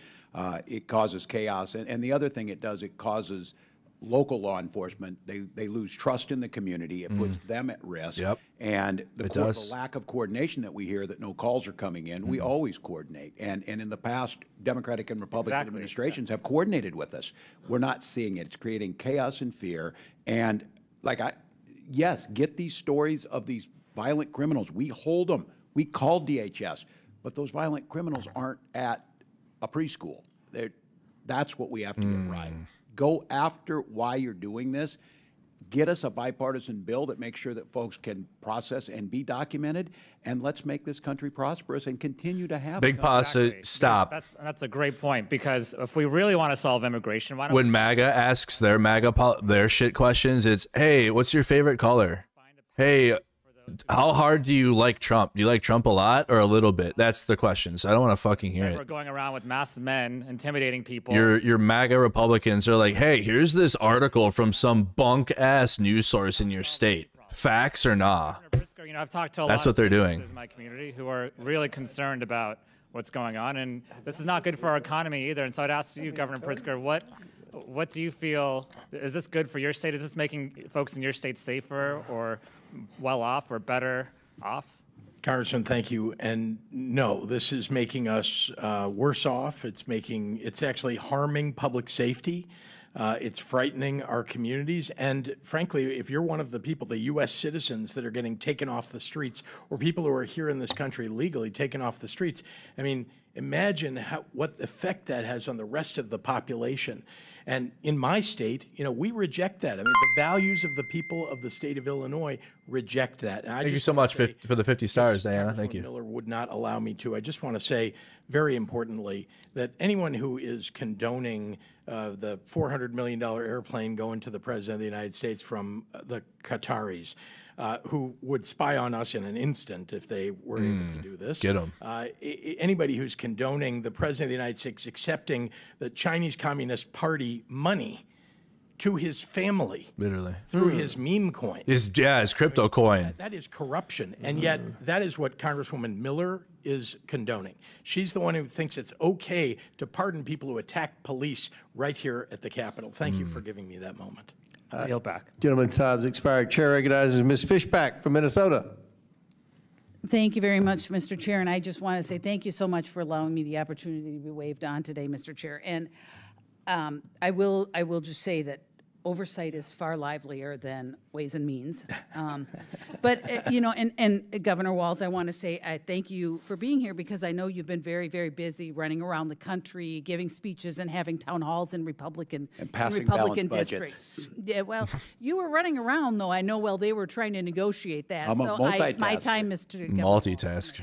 But there has been a lot of discussion and questions about policies that provide benefits for illegal aliens. And I understand, Governor, that you're going to say Minnesota is not a sanctuary state per se. It's not. Because the legislation was not passed.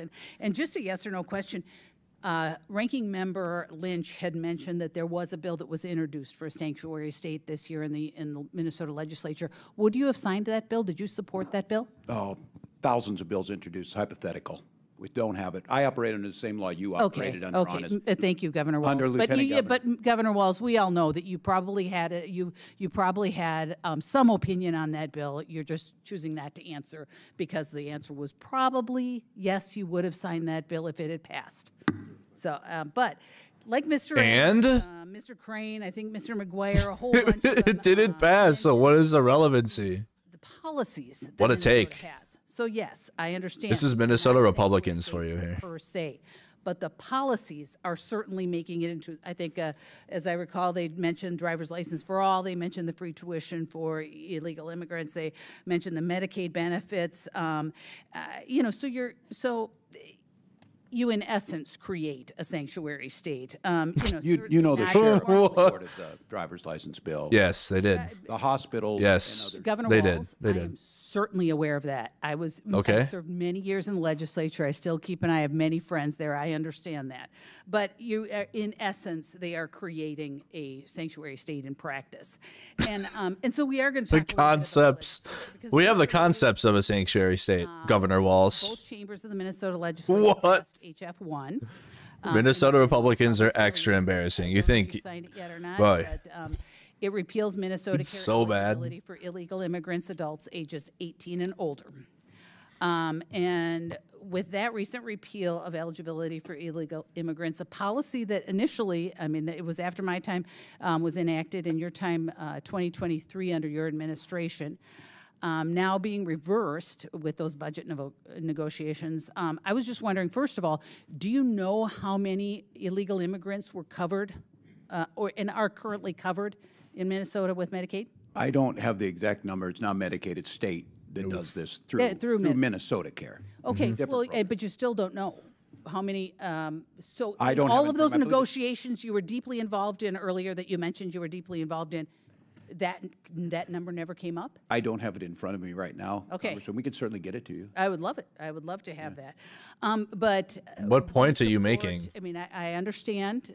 Did you support that provision that removing the illegal immigrants? I will sign it into law. No. Did you support it during the negotiations? Do I support it? I'm going to sign the bill. But there's negotiations. So Yeah, but we're very good at it. We want the drama of it, Governor Walz. Do I think it makes sense? Look, you know, Congresswoman, that federal law requires us to provide health care to people when they show up in emergency rooms. That's why the hospitals have uncompensated care. Reclaiming my time, because you're trying to change the subject, because I asked you very specifically during negotiations. She sucks. She sucks so hard, guys. The provision to eliminate illegal immigrants from health care. It's a question that makes no sense. I support it at the end of the day in a negotiation, which I agree to and Thank will you, sign. thank you, Governor. I mean, you were here in Congress. She's such a bad politician, you guys. Yeah, you understand that. But I guess I will move on because, you know, there was concerns about SNAP provisions being cut and all kinds of, but you supported that. I mean, you supported that over the over government. Is this the try to find something on Walz question? I guess what is happening? Because you had other cuts you had to make.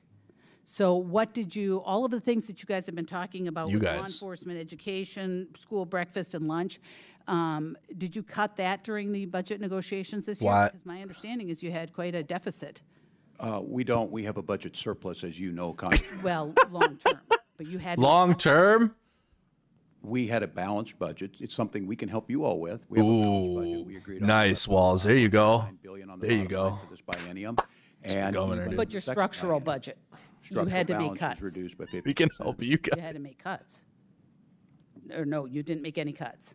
We balanced a budget. We moved and we invested. All right, Governor. What are you asking? One more thing, and I'm running out of time because Thank God. Really do want to talk about. You had mentioned civility, or someone had mentioned civility. Got him how? Got her. But Mr. Fallon had mentioned how you had said, you know, you want to kick Republican ass. You've mentioned bullying. There's another one where you're going to bully the SHIT. And about civility, and I'm embarrassed because you say you're an educator. And you're the Get your virtue signaling. Get the fuck out of here. Garbage. The example you're setting for a child. Wow. Bully each other. And I try very hard not to say those kinds of things because I understand. When you hold a position like this, you should not be saying things like that. But you support the president's line. Ooh. The president is not in front of me right now.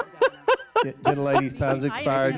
Get the fuck out of here. Prefer unanimous consent. Goodbye. Thank you, Yeah. Mr. Chairman. Yeah. Take that, Walz. The distinguished representative Got him. McCollum from Minnesota. The fuck out of here. That notes that Minnesota's crime is declining, 30-year low. Companies are hiring. It's one of the best places to raise a family in America, and it is not a sanctuary state. Without objection, so ordered. Chair recognizes Mr. Lawler from New York. Governor Hochul, under your watch, New York has spent billions of dollars. Sit down, Fishbach. Thanks for trying out. Yeah, well, you shouldn't be mean. Yeah, yeah. You're mean, Walz. How about that? I don't think we should have our kids listening to you with those mean words. And go find a haircut from this decade, Michelle Fishbach, with her No, that was haircut. previous to that. It was in 22. God, I can't stand her, dude. She's like, dude, that is a... No, but the position That is Republicans here. My point. Did you oppose giving driver's licenses to illegals when you were running for Congress? Yes or no? At the time I did, and I'll tell you Governor, why. yes or no? I had a Yes or chance to go out and see a very rural district Reclaiming my where time. mothers were being denied the chance Governor, to drive yes their or no, kids do to you the support doctor's illegal office. immigrants getting People were being denied the taxpayer-funded chance health to go to their care? jobs, and I understood the Governor, merits please of answer the having it. question. I'm Governor. not sure there'll ever be a real question. I'm not sure there will ever be a real The fact is, question. you did support giving illegals driver's It was licenses. a- Nice. Giving illegals driver's licenses. Now you support it. Governor, yes or no? Do you support illegal immigrants getting taxpayer-funded health care? Yes or no? We provide health care to people in need, including moms with new babies. Do you support giving illegal immigrants taxpayer-funded health care? Yes or no? We support giving money, support The for answer is healthcare yes. You expanded health care access in 2024 Yes, I did. under Medicaid. for senior Governor, citizens after and the moms with election, new you babies. said, I would do it all reclaiming over my again. time, Governor, Oh, yeah. after the election, you said, someone breaks the law, I'll be the first one to call up ICE and say, get them out of here. Governor, yes or no, have you personally called up ICE and asked them to get anyone out of New York? As the governor of New York, I have an entire state police force Have that you personally carries on called my anybody up directions. and asked ICE to get anyone out of New York? Yes or no? My state police acts as my agency and You my have surrogate. not, correct? When I say me, I'm referring to my entities such as the state police that you're handle like that. Governor Cuomo. I am the government. That's your position? characterization, not mine. Yes or no? Should ICE have been called on Sebastian Zapata Cali?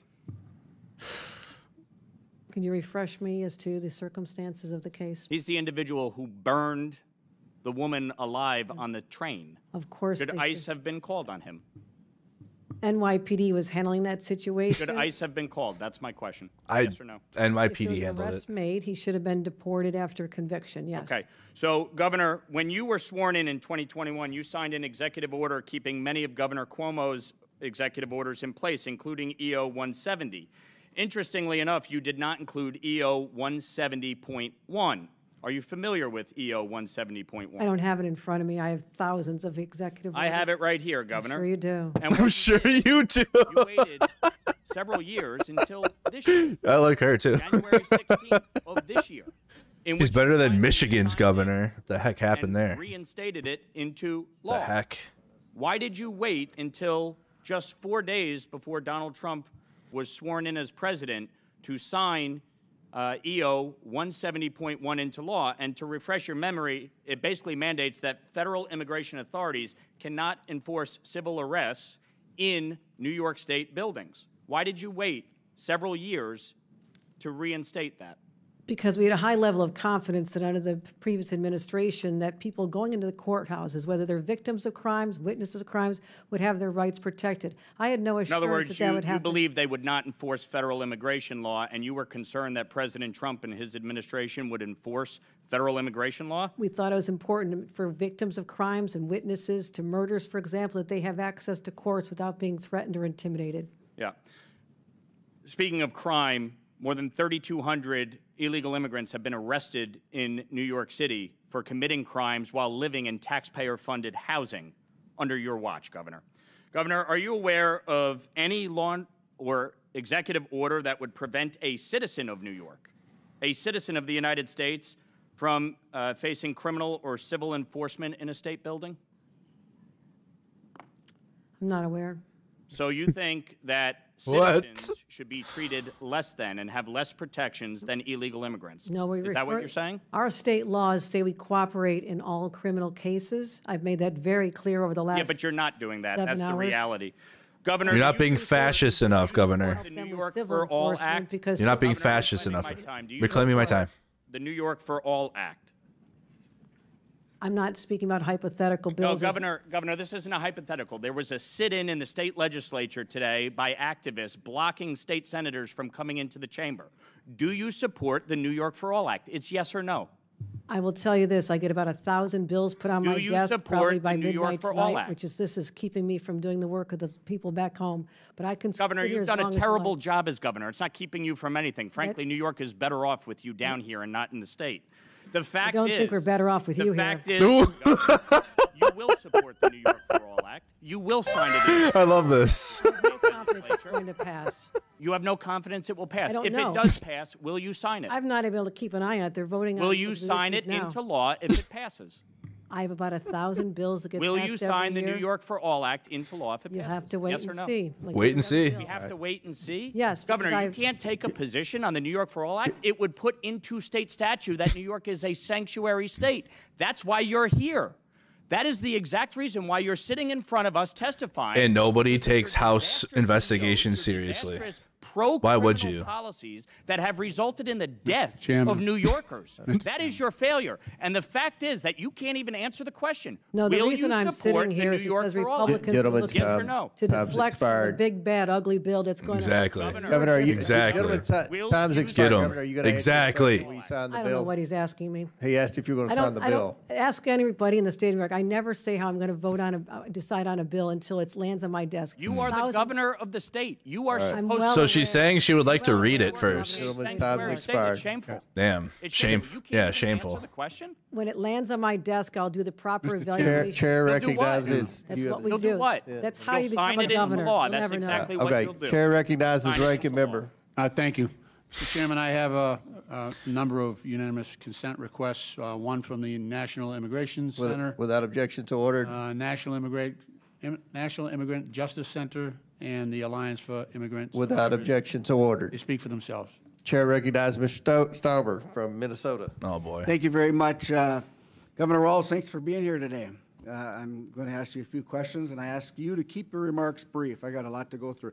As you know, I spent 23 years as a law enforcement officer in the state of Minnesota. We know. Right? We know. Do you know that, yes or no? We all hear it. I don't know how question. It's not a trick Congressman, question. I don't know I'll how many answer it for you. years. 23 years in Congrats. Thank you for that. Wow. In Do you Duluth. recognize this picture? Yep. That's what he ran on. I'm a law enforcement guy I in do Duluth. recognize the picture. Briefly describe it to us. What is it? What's going on? Wow. Looks lit.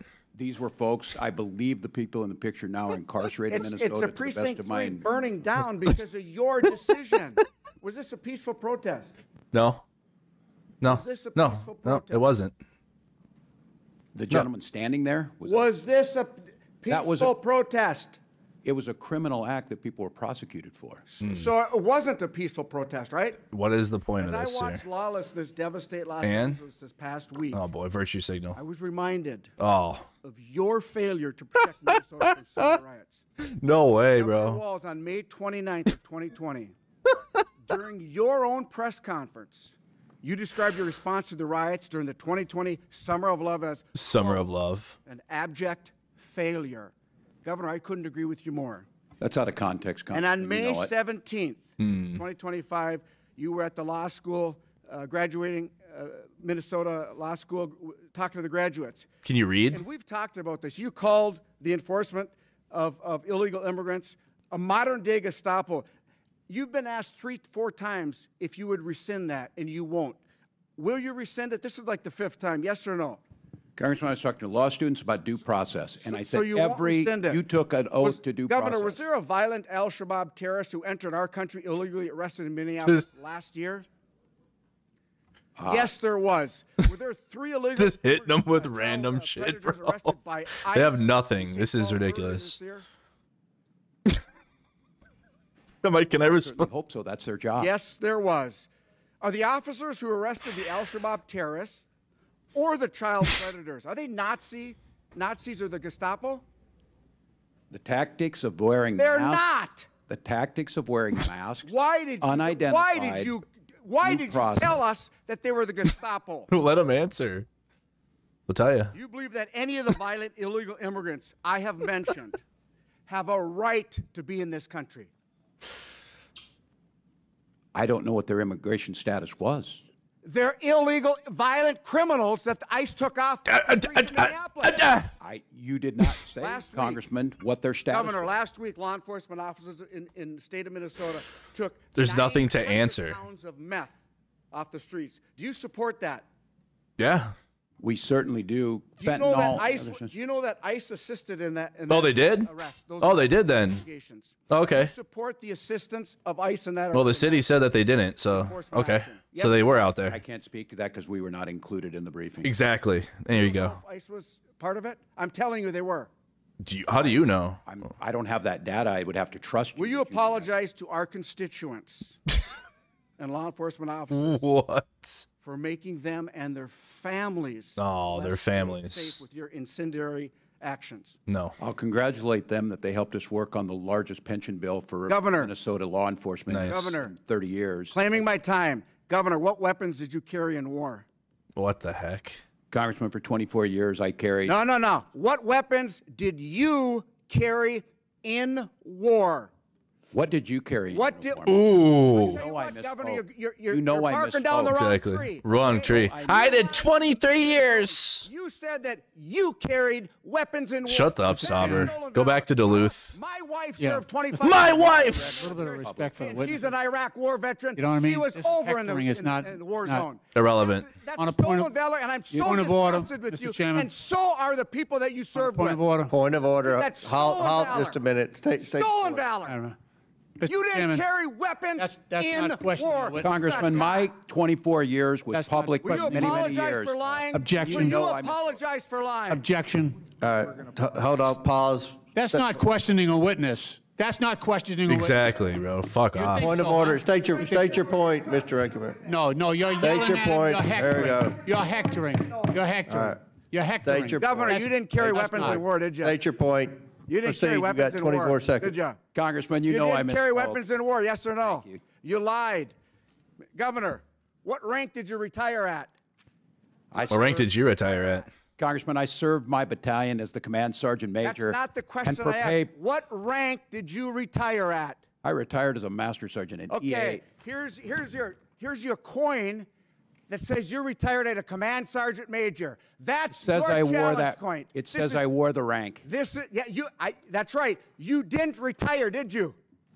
I did Stolen retire after valor. 24 years. Here is a picture of your coin. Your Saying challenge stolen valor to someone that actually served? you. I'm just. We need to go protest this fucking loser. Congressman, You lie when the I'm gonna start a protest in Duluth against this guy. Trump supporters, Nazis, and Fuck fascists. Sauber, dude. You know what?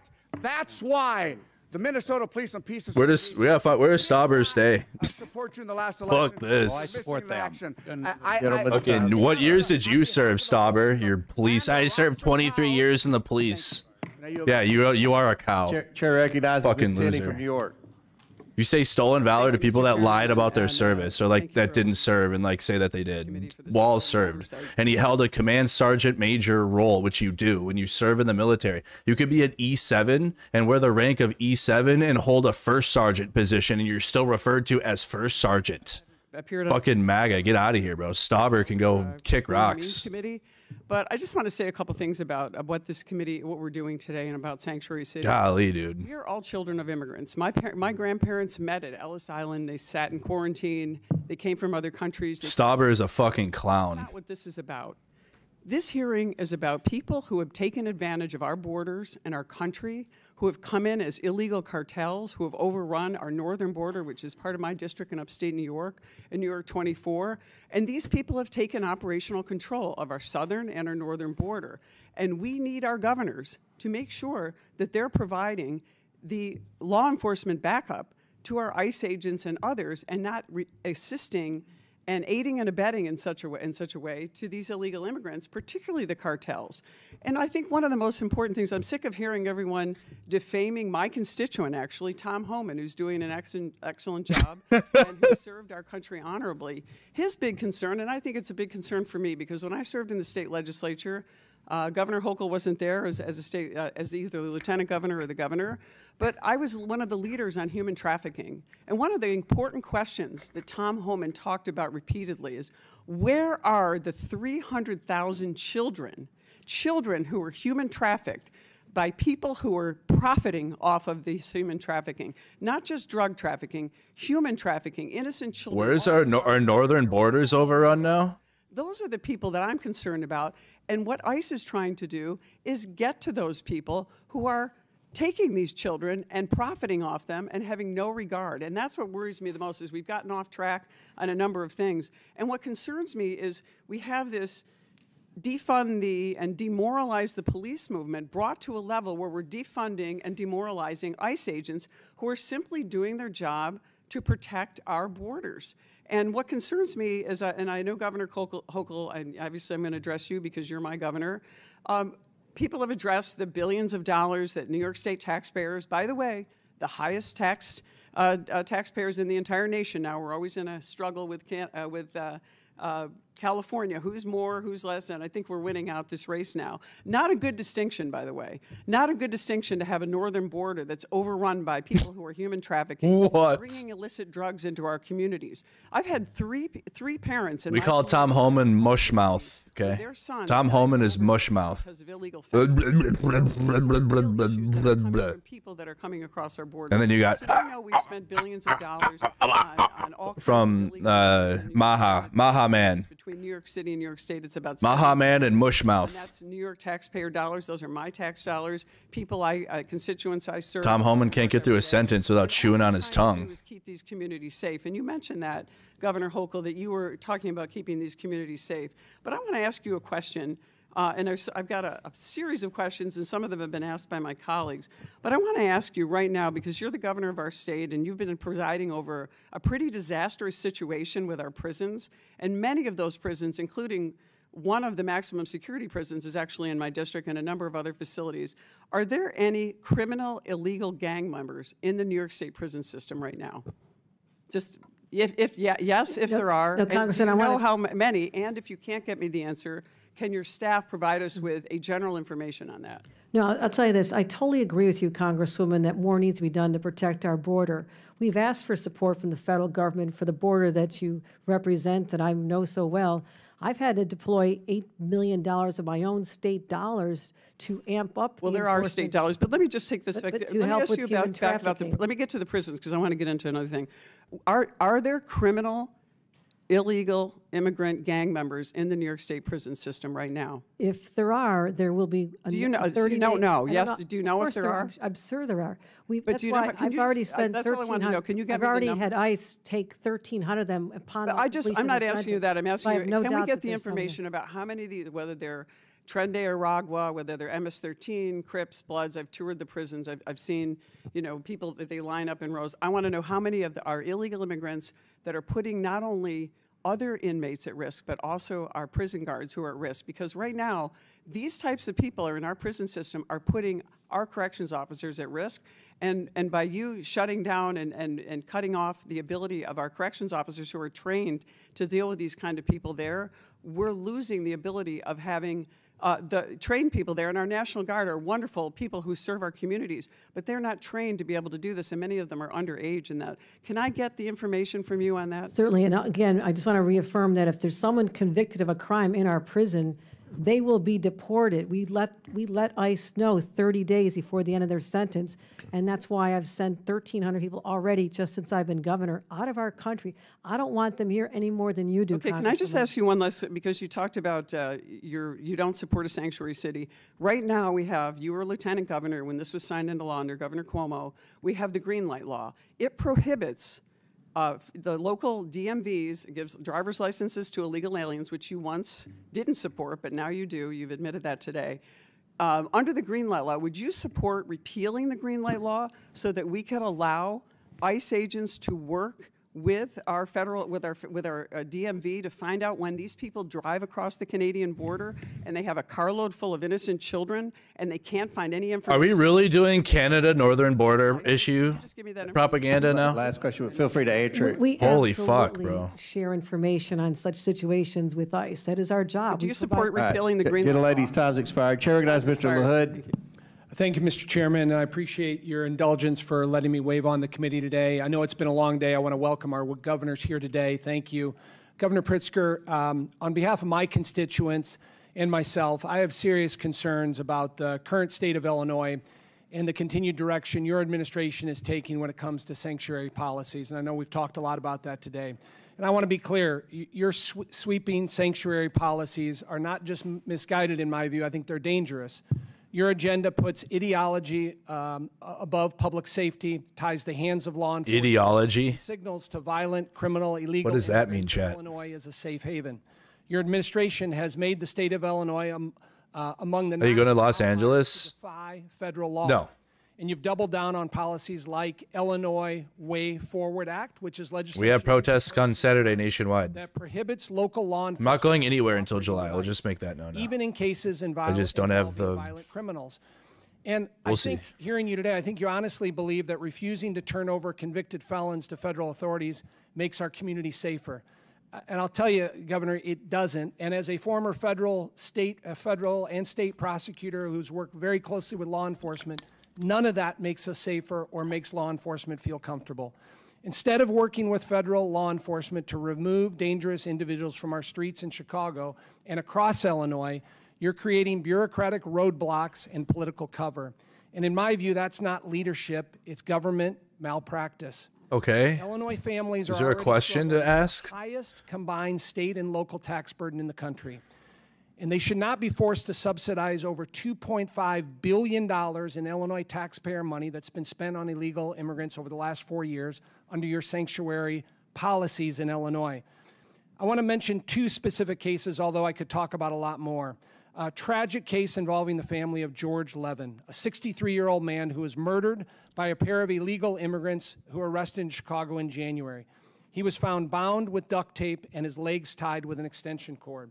The title of an article was, "2 Migrant Men Beat Chicago Businessmen to Death, Left Him Bound, Gagged," prosecutors say, dated February 1st, 2025.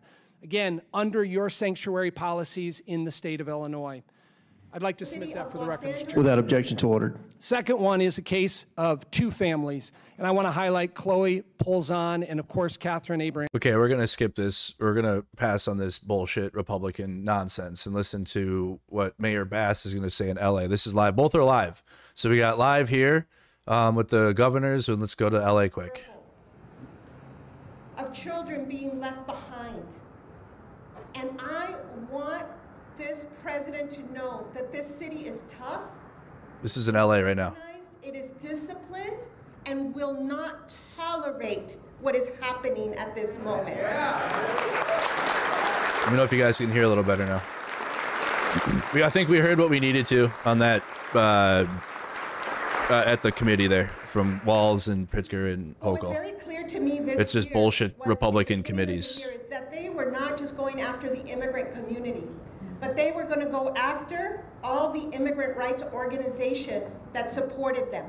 And they did. They began by defunding us. Thank you, Purple Girl. By on Twitch. Making sure that organizations here next to me wouldn't have the resources to be able to go represent children and vulnerable adults, disabled individuals in detention. That took away legal services from those who are still trying to find their parents and their children from the first Trump administration. And now what I see very clearly is they're coming to the organizations by then, I would say, to saying the most vicious of lies of who we are and what we do and what we're about. But the truth is the truth, and it's based on our actions. Not actions of this day, but actions of decades. And yes, we have received a letter from Senator Josh Hawley. But what I want you to know is that's not going to deter us. It's not going to intimidate us from standing with our immigrant community, by standing with our families, by demanding due process, by demanding that there be accountability for the violations of human and civil rights that have occurred in our city. But I know I'm not alone. These are all the people who are here with me, and there's so many good people in LA, and we're gonna stand together.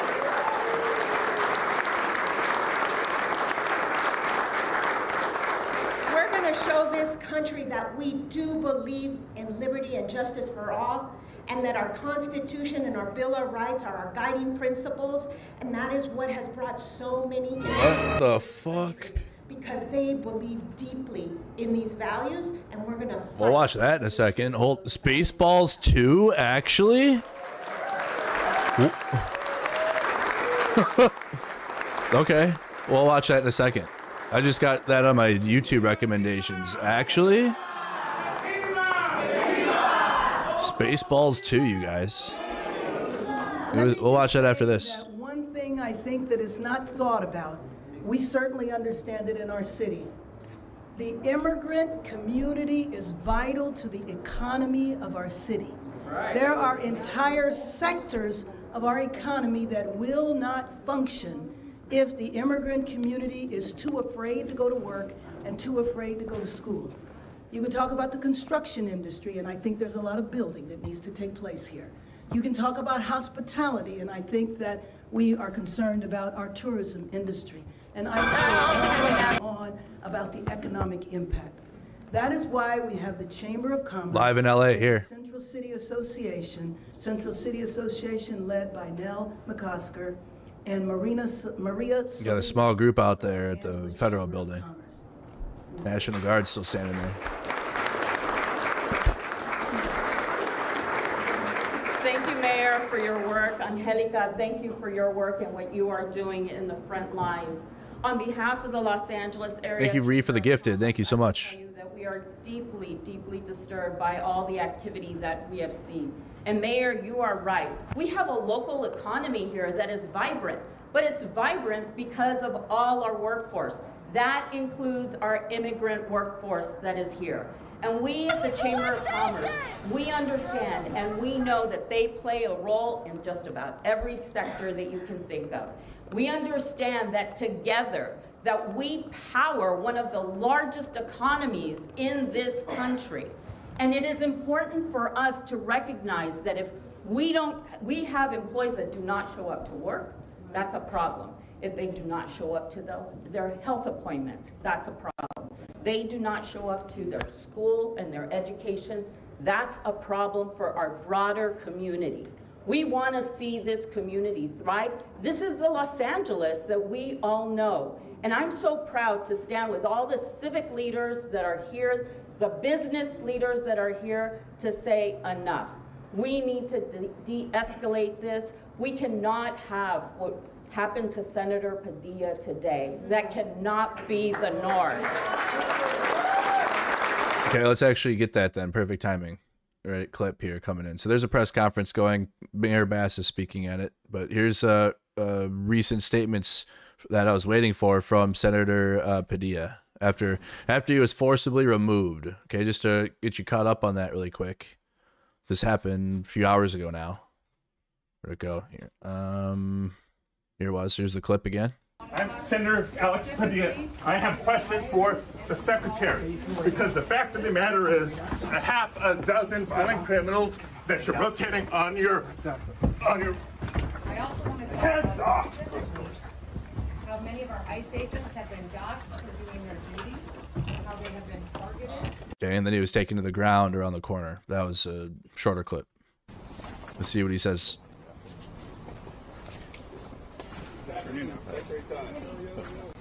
Line of sight, guys. Line of sight. We're right here already.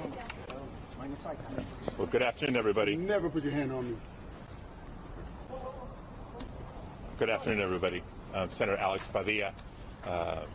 You guys have some questions. I'm going to read a brief statement. I will not be taking questions, but allow me to read my statement.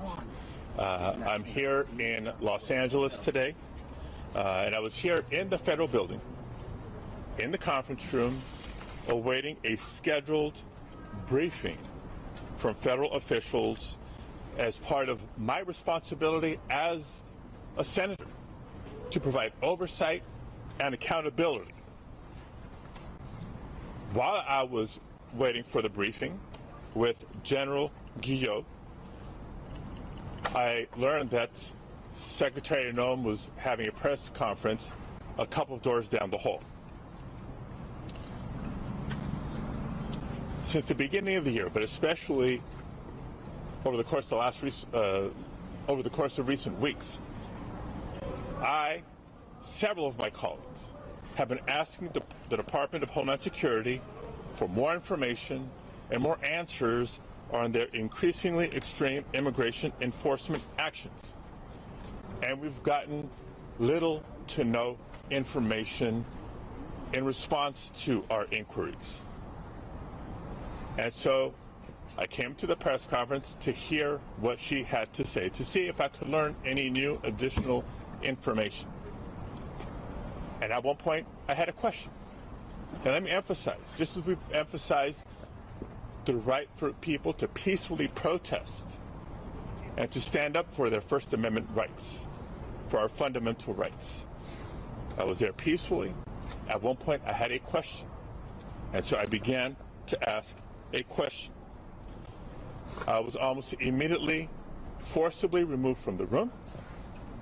I was forced to the ground, and I was handcuffed. I was not arrested. I was not detained. I will say this.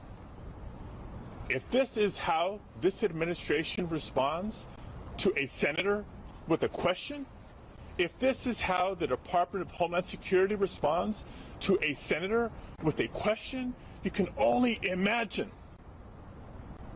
what they're doing to farm workers, to cooks, to day laborers out in the Los Angeles community and throughout California and throughout the country. They're just grabbing people off the street. We will hold this administration accountable. And we'll have more to say. We'll have more to say in the coming days. Let me say just briefly in Spanish as well. Soy el senador Alex Padilla. Y estuve aquí porque tuve una junta para recibir más información a ocurrir la admisión. Calmamente, esfuerzos de hacer una pregunta. Pero una gran pregunta, lo que están haciendo todos. Senator Padilla, were you injured at all? Just want to once again, for not just the community here in Los Angeles, but throughout the country, because there is a lot of concern, there is a lot of tension, there is a lot of anxiety, and a lot of people are beginning to make plans for what they may or may not do come this Saturday. I encourage everybody to please peacefully protest, just like I was calmly and peacefully listening in that press conference and preparing, attempting to ask a question. No violence, no vandalism. Please continue peacefully. Yeah, but even if they're out there, you see how you get handled, even if you peacefully protest or peacefully try to ask a question, right? We see the same crowd out here. Well, they're still out there. They're out there right now. They'll be out there and they'll get gassed. That crowd's growing too. Look at that. Crowd's growing there.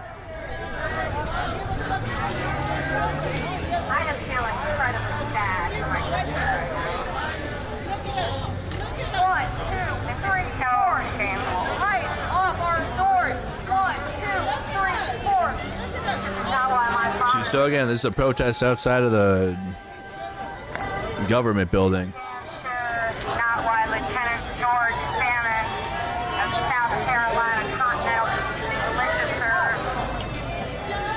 You know the Army once liberated us from a gang? 250 years. You should be standing proud, getting hugs from girls. You should be celebrating.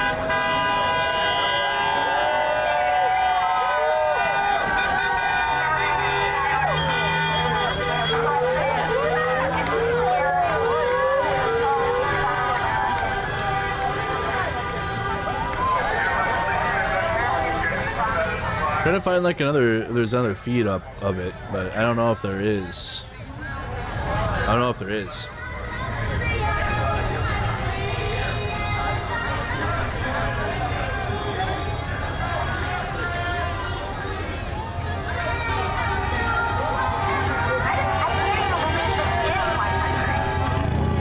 Yeah, it's a lot of India channels.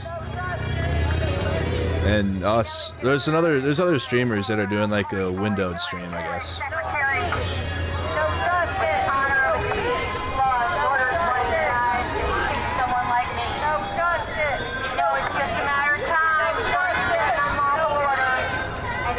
Not seen any other feeds. Hindustan Times? No.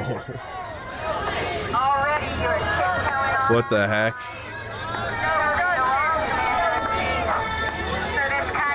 There's like some channels will play Arma 3 like combat as if like it's breaking news.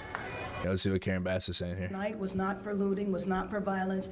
It was for unlawful assembly and curfew violation. What I noticed when I was traveling the streets, late last night is that the people that were out on the streets were young people waving flags, and they were not violent. Not at all. That was not the group that has committed the vandalism. We're going to Josh and then Jorge. Mayor Bass and her. It was a whole other group entirely. Said that you have not responded to calls. This is live, guys, live right here. That they've tried to get in contact. Like I said, I do not recognize the secretary anymore. I don't know who she is. That is a complete lie.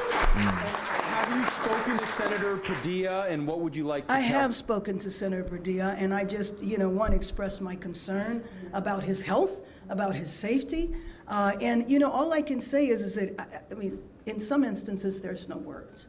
This is a sitting U.S. Senator, not somebody, and frankly, if you're going to come into town and say you have diagnosed what is happening in our city, and you don't even know who the U.S. Senator is? Oof. Exactly. We're going to come and liberate L.A. What the heck? Yeah, you said, Andrew, you said you're just making that up. You see what you want to see.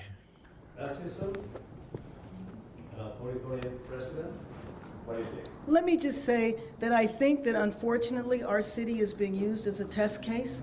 I feel like we're a citywide laboratory to see what happens if Washington comes in and literally usurps the authority of the governor, usurps the authority of the mayor. And so I think as part of this test case, it's a warning for other cities, but clearly other cities are very concerned, which is why you have seen protests spread. But I also know that there's a new mayor in Omaha, Nebraska. I don't know how many hours he's been mayor, and he's already experiencing raids. So I think this sense of fear and terror goes whenever you have ICE. Is that why this is happening? ICE could be raiding folks right now. Is that why Omaha is protesting? And some of the other immigrant rights leaders the other morning, and everybody's cell phones started going off. Why? Because they were being notified of raids that were taking place in front of schools. You might have heard me mention that my grandson's elementary school, there were ICE agents right out in front of that. We believe that it's because they thought it was a graduation that was taking place. And the violent criminals that they detained were 2 street vendors selling food. We're going across the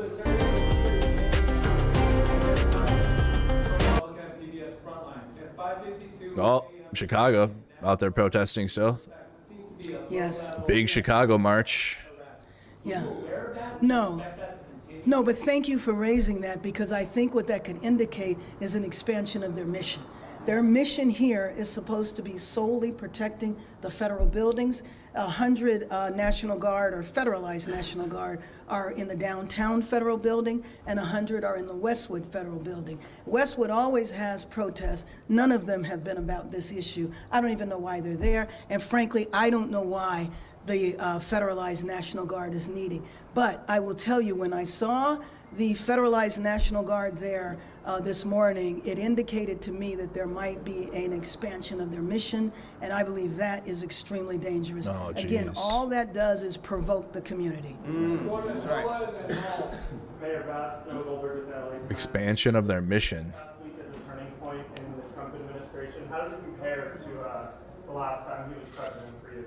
Well, for me, the last time he was president, I was in Washington, D.C. Thanks, you, Jack. And a lot of these ideas were lifted then. They talked about them, but they didn't implement them. So in part, and I think that's true for most of us, we heard this rhetoric before. Now we're watching it play out, and it's extremely terrifying. It's a live press conference, you guys. Mayor Karen Bass, LA. Oh, I'm sorry. I'm Molly with the Washington Post. 2 questions. One, do we know whether Marines have actually entered the city of Los Angeles or been actually... Question about the Marines. And second, we've got this court ruling we're expecting to come down in San Francisco today. What's the significance of that for Los Angeles versus the National Guard? Well, hopefully the significance of that is the federalized National Guard will leave. Again, we have a very good relationship with our governor. If the National Guard was needed, I could have picked up the phone, called the police chief, called the sheriff, and said, please make the request, and it would not have been denied. Once again, there was no reason for that. You asked, what was the other question? About whether the Marines have actually... Oh, so my understanding, and you might know different, they're in Seal Beach. And by the way, the Seal Marines who Beach. cannot arrest people, who do not do civil, in the streets, crowd control, are now being trained for that. And I think we probably all seen the pictures of the Marines being trained. And by the way, we really need to understand, it's so important to understand our history. It's not normal for the military to be deployed on the streets of cities in the United States. The military is for foreign wars, not civil unrest that's not even happening.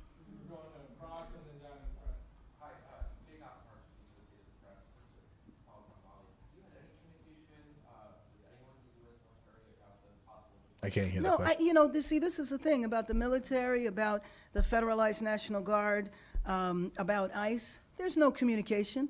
None of us here know how long the raids are going to go on. We all function off of rumors, and I think the latest rumor is that it's going to go on for 30 days. The rumor is the military might be here for 60 days. The bottom line is they're not needed for 30, for 20, or for 60 days.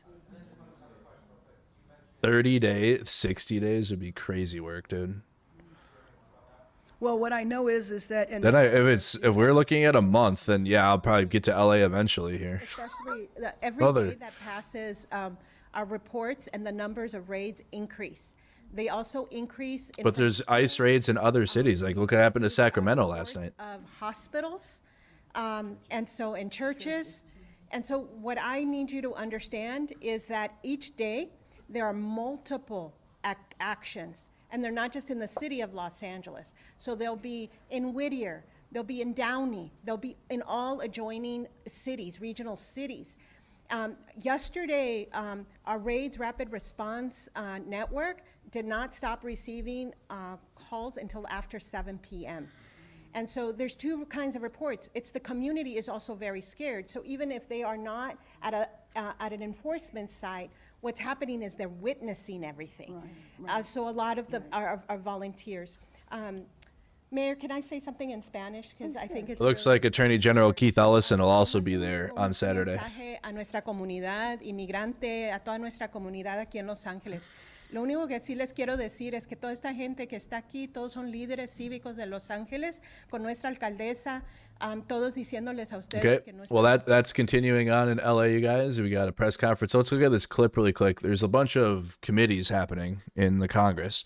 Congressman calls the Department of Defense Secretary Pete Hegseth an embarrassment after claiming all communications are classified.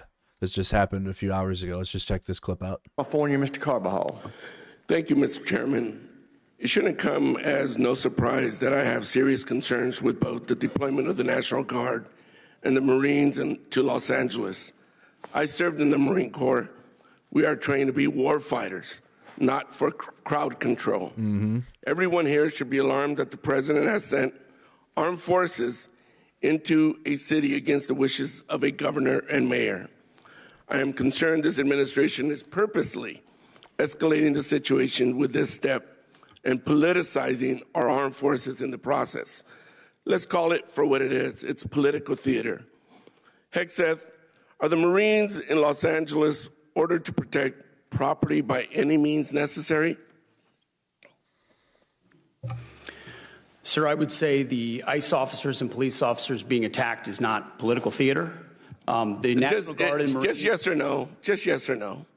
The National Guard and Marines have the full authority to protect federal ICE agents. Yes or no. Can you just say yes or no? This isn't Fox anymore. Just yes or no. They're there to protect federal agents and federal. Another BS answer. Under the SRUF, the use of force, are Marines allowed to fire warning shots? There are no warning shots. Now that's more like it. Isn't that easy? Well, you know, I'm going to beat this drum because you refuse to take responsibility. Will you take responsibility for having made a mistake? Not to mention many people would say break the law in participating in the Signal group chat that included a journalist, your wife, your brother, where classified information was shared. Sir, every way I communicate is authorized. Every way okay, if you want to say that. I have called for your resignation. I didn't think you were qualified before your confirmation, and you have done nothing to inspire confidence in your ability to lead competently. You broke the law in sharing classified information, and in doing so, endangered the lives of our service members that you are responsible for. Your inability to hold yourself accountable makes you incapable to lead. To lead. This alone makes you unfit to be the Secretary of Defense. Secretary, do you think the United States should continue supporting Ukraine in its fight against Russia, a nation that is hostile towards the United States? Well, as you know, sir, President Trump is committed to peace. No, I just want yes or no answers. Today, the United States has spent billions of dollars. Yes or no? Yes or no? Over years. Just yes or no. Can I get a yes or no out of you? We continue to send. Come on. Presidential drawdown. It's that easy. Kindergartners can give me a yes or no. Yes or no. Yes, we support peace in Ukraine. So cocked. What a cock. Is this really leadership? You're an embarrassment to the United States. Facts. If Russia invades NATO allies, are you going to recommend to the president that we fulfill our Article 5 obligations? Well, Russia has not invaded NATO allies. No. President Trump. No. I reclaim my time. Yes or no? It's that simple. There's Article 5 in NATO, which we recognize. So is the answer yes or no? That's what Article 5 is, yes. Good. I'm glad you brought yourself to saying yes. Do you think political allegiance to Trump is a requirement for serving our nation, either in uniform or a civilian in the department? We always have to serve the president of the United States. As there are millions of Americans. No. Not today, Seth. Yes or no? Congressman, you know what a silly question that is. But silly enough to warrant a very straightforward answer. Yes or no? We all support and defend the Constitution of the United States. You know what? I'm not going to waste my time anymore. You're not worthy of my attention or my questions. You're an embarrassment to this country. You're unfit to lead. And there's been bipartisan members of Congress that have called for your resignation. You should just get the hell out and let somebody competently lead this department. Mr. Chairman, do we not have any decorum in here? Where's the decorum? Thank you very much. I yield my time. Gentleman time. Wow. Do we have no decorum? Meanwhile, in the other house, the other house committee, you could just have Stauber's fat ass go off on Tim Walz for like 5 minutes. Like, you have stolen valor. And then when Democrats like actually engage in shit like that, oh, where's the decorum? We're victims now. They're just weak, dude. Republicans are just cucks, dude. Just cucks. Wow, now we're victims. You're being mean to our Pete Hegseth. Duckworth, this also happened. This was 2 days ago. Senator Duckworth. Thank you, Mr. Chairman. I'm going to follow along on my colleague's chain of questioning. General Smith, I share her concerns and the concerns of the other members of this committee about the mobilization of the 700 Marines in response to the protests in Los Angeles. I am a Marine Corps family. My father, who lies at rest in Arlington, served in the United States Marine, only for a few years. He was an Army officer for the rest of the time, but that man was a Marine until the day he died. Yeah, once a Marine, always a Marine, Senator. Hoorah. Hoorah. Hoorah. Now, even if this is technically legal, what the president is doing under an expansive interpretation of Article 2 authorities, I believe it is incredibly unwise. I don't condone violence or property destruction, but using active duty Marines for domestic protest response sets a dangerous precedent. When citizens around the country, not just in California, see Marines on the streets of America, it risks damaging their trust and politicizing a force that must remain apolitical and mission focused. President Trump is asking Marines to be away from their families for a situation that the president himself said yesterday was, and I quote, this is what he said yesterday, simmering but not very much, end quote. Do you, General, have any concerns about the moral injury of Marines who are now being tasked to face Americans and deploy their community in an unprecedented way? And what are you doing to address those mental health concerns? Senator, Marines will execute their lawful orders. I don't have any concerns that about their moral damage. They're executing lawful orders that they're trained to do. They're completely confident, and they're capable of conducting protection of federal personnel and federal property. I have no question on their ability to do their jobs. They're Marines, after all. My concern is the moral, the psychological injury to Marines who are going to be told to turn on their their fellow Americans. We know, and would you agree that there can be hidden injuries such as mental health injuries to Marines, whether they're at war? I mean, when you go to war, would you agree that there are hidden injuries that can happen, such as psychological injuries? There are psychological injuries when one goes to war, yes, ma'am. Yes. Are you concerned that there might be psychological injuries to the Marines who are being told to turn on American citizens during this deployment? Well, Senator, I would say that these Marines are not being told to turn on their fellow citizens. They're conducting federal property protection.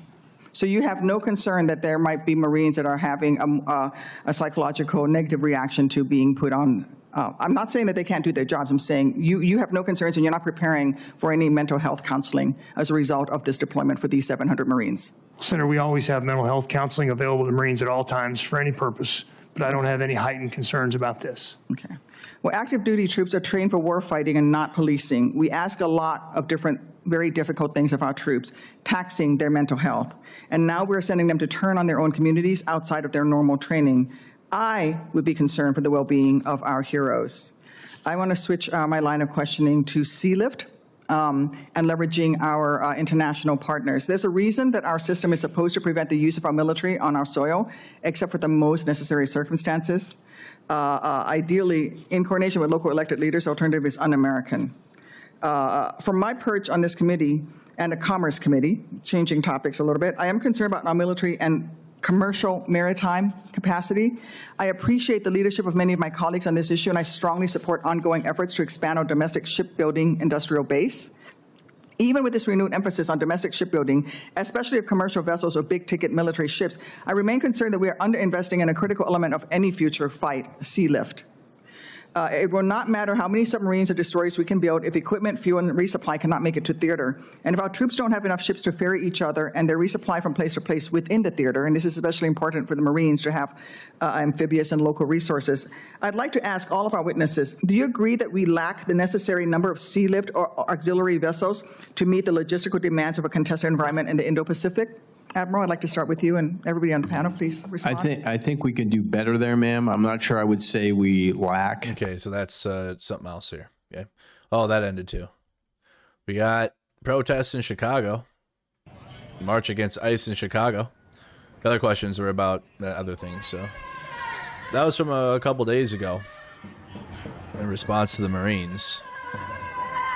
You got protests in Chicago downtown. Look, the police are out on their bikes. Big crowd from what I saw from the sky. Yeah, she was asking great questions, but it's not about the protest stuff. Those are good questions. You want to go watch it, you can. It's in our Discord server.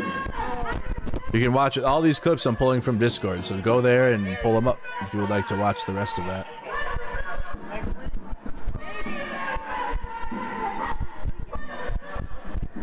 Los Angeles anti-ISIS and declared unlawful.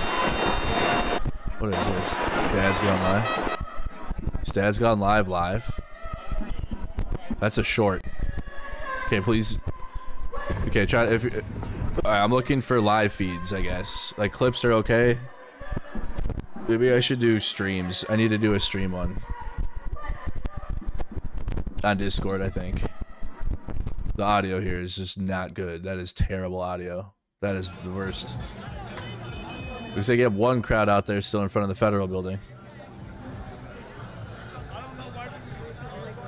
Pitting Americans against Americans is not very presidential. That's what Trump's good at, though.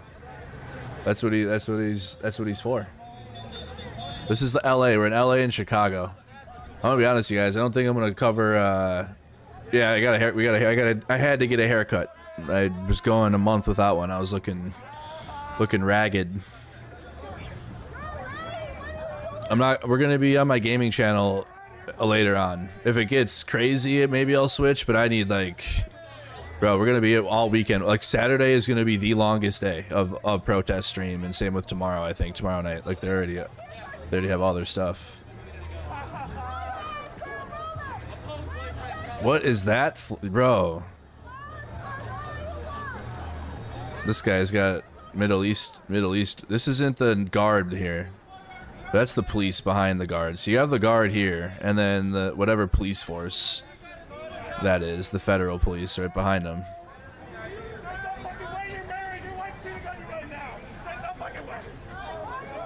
That was yesterday. Thank you, Nikki. There we go. Better Chicago feed. I'm not gonna be. I don't know if I'm covering. I need one night. You guys, like, we're gonna be really busy this weekend. You know. I don't know if I'm tapping into what we've been doing here yet. There's lots of protests happening. Chicago protests are getting really big. New York City. And New York City people gathering. ICE protest in New York City. That's about the size of the crowd in Chicago. Pretty sizable crowd there. Probably like 5,000-10,000 people in that one. I know y'all. Y'all calling in the National Guard to give your mama's paper. And y'all right here deporting people. Fuck y'all. Fuck y'all. Drink that nigga right here. Look at this dumbass bitch covering her fucking face because she's embarrassed. Okay, before we get into this, we gotta watch this quick. We gotta see this because I wanted to see this. This is the Spaceballs 2 trailer. Okay, the first one is a classic. What year did it come out? It was late 80s. The first one came out, right? Hold on. 38 years ago, there was only one Star Wars trilogy. But since then, have been a prequel trilogy, a sequel trilogy, a sequel to the prequel, a prequel to the sequel, countless TV spin-offs, a movie spin-off about the TV spin-off, which is both a prequel and a sequel, not to mention 2 Dunes, 7 Jurassic Parks, 2 Avatars plus 3 upcoming Avatars, making 5 Avatars, 36 MCU movies with 2 different Robert Downey Jr.'s, DCU attempt number 1. DCU attempt number 2, an animated Lion King, a live-action animated Lion King, a live-action animated Lion King prequel, 8 Harry Potter movies, a TV series remaking the same 8 Harry Potter movies, a whole streaming service of Star Trek, 7 Alien movies, 2 of which were also Predator movies, not to be mistaken for the 6 Predator movies that are not also Alien movies. 1 Prometheus, which is kind of an Alien movie, 4 Beatles movies, and Oppenheimer. But in 38 years, there has only ever been one. Spaceballs. Let's go.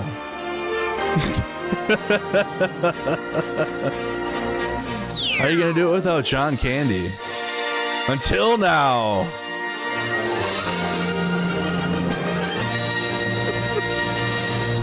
After 40 years, we asked Spaceballs the sweatshirt. What do the fans want? But instead, we're making this movie. What the heck? The Schwartz awakens. May the Schwartz be with you. Oh boy. Oh boy. What's his name? Would have to come out of retirement, or he did maybe. Honey, I Shrunk the Kids guy who played Dark Helmet. He he was also in Ghostbusters. Rick Moranis. He's been in retirement from movies for the longest since those. He'd be coming out of retirement, I think, for it then, right? I just don't. Who else would play Dark Helmet? Like, I don't see anyone else playing Dark Helmet. What the heck? He's back now? Man, rest in peace, John Candy, dude. What the heck?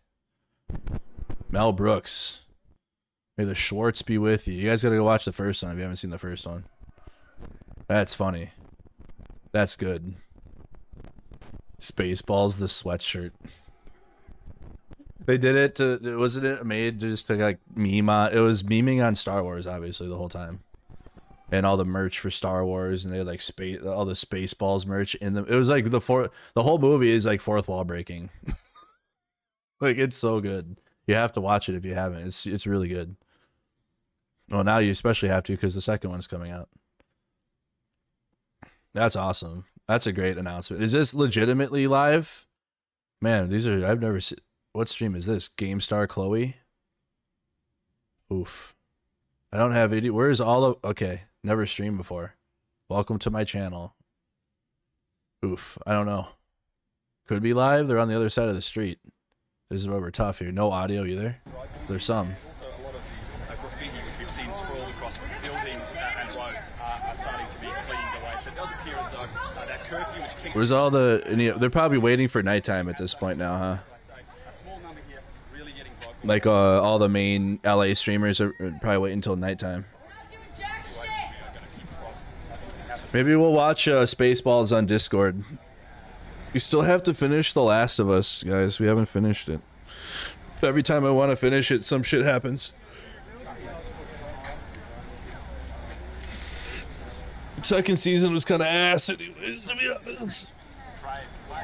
The game, it makes the game look like a masterpiece, and the game pissed me off too. Obviously. But if now like the first season of The Last of Us is goated. That's great. Love that. The second season has been like, there's like 2 good episodes in the second season. I haven't seen the finale yet, so I don't know how good it is or not. But at this point now, the game is better. Which I didn't know how you could do that with the second Last of Us game, but it's better than the show. Whereas the first season is like perfect with the game. Like the show is great and the game is great. So it's like you should do both. But for this one, it's like you maybe skip the show. Maybe not watch season 2 if you haven't. Maybe, I don't know. Unless you're a diehard fan, but like it's just not good. Uncle Buck was awesome. Fuck yeah. I don't know if this is live for sure or not. Like, I'm trying to make sure here. Let's see. We have like 2 streams from it, but looks like the same day. But this is, it's tough, bro, because people stream, like people will stream, and you got to be careful for this. Like if I'm not streaming, or Steve from Agenda Free does really good at making sure it's legit. Here, I'll show you. This is what you need to look out for, okay? So you go type in LA protests on YouTube. This is what comes up. Okay? This is what comes up. This is trash. This is trash. Oh, we got AP is coming up, so that's going to be good. This is trash. Wow, look at the difference, okay? So see, they're streaming this. This says it's live. But what you're seeing here and what you're seeing here are 2 different things, okay? So they're like replaying old footage. It's out there in LA, but it's from 2 days ago. This is garbage. Obviously the police aren't moving in right now. What is this? What is this feed? You know what I mean? What day was this? Who knows? This is trash. This is trash. What is Mirror now? This looks like Santa Ana. This could be live. Could be. I don't know. We'd have to check in. This is why you guys gotta, I recommend trying to find independent streamers that are out there and have their own platform. Or if I'm not live, Steve does good of the same thing. This is ass. This isn't even showing the LA. I don't know what that is. The Hindustan Times, bro. They're for sure. For sure.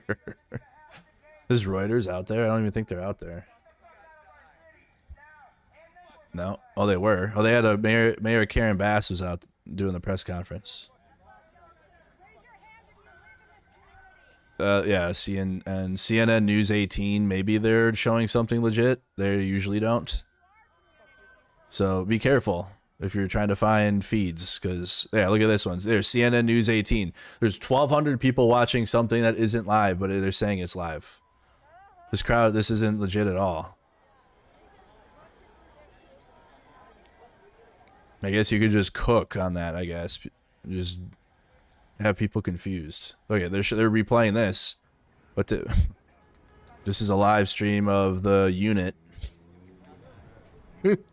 Wow, LA, this is why people think that, this is why there's so much misinformation, is because you try to go find a stream, and then you plug in here, and you're like, oh, what? The police are trapped again?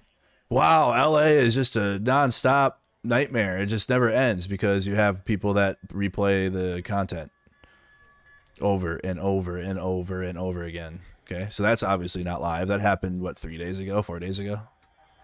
Be careful is all I say. What was this? Wow, this says it's live, but obviously that isn't happening right now. We'd have news to share and SoCal Shorts and Dad's Gone Live would be out there. You can also tell the way it cuts too. What is this? Another CNN News 18 one? Could be live. This could be in Santa Ana.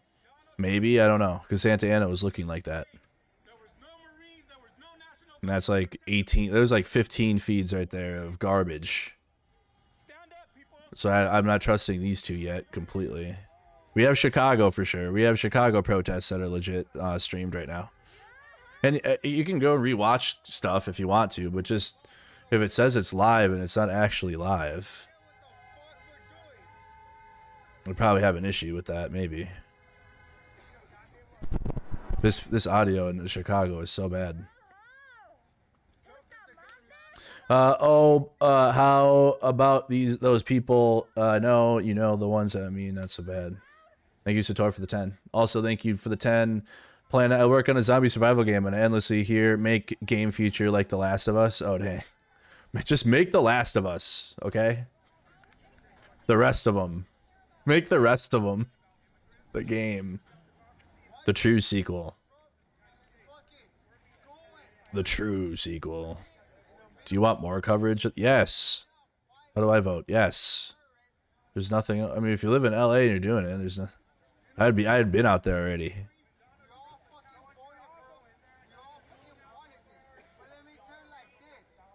Okay.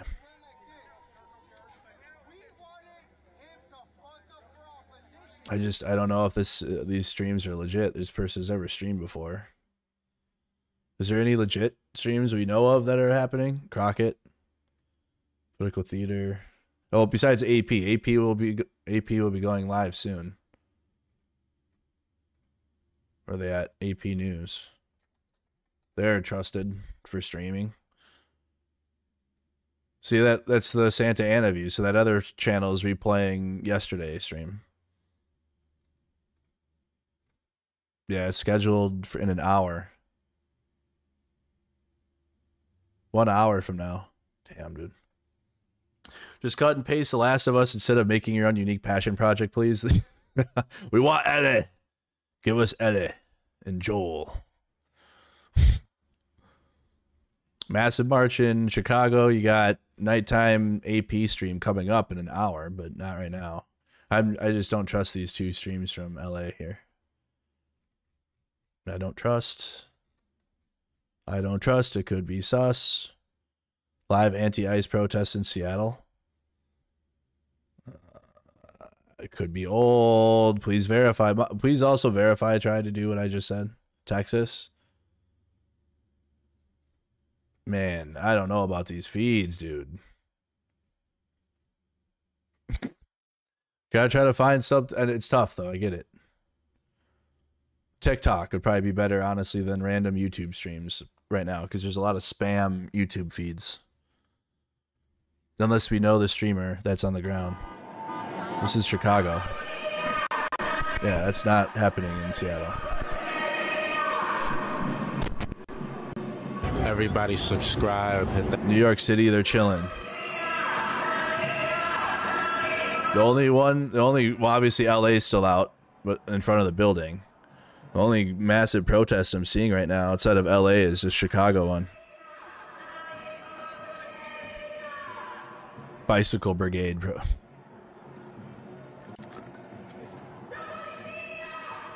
It's hard to find more crazy lefties. What are you talking about? I'm talking about people that go to these and stream. Check.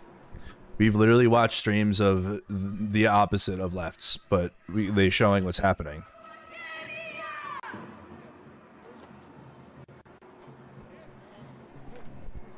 Obviously, he's in New York. Also, it looks like he does streams at home too. Live in LA, but it's in Spanish. Could be okay. That's fine.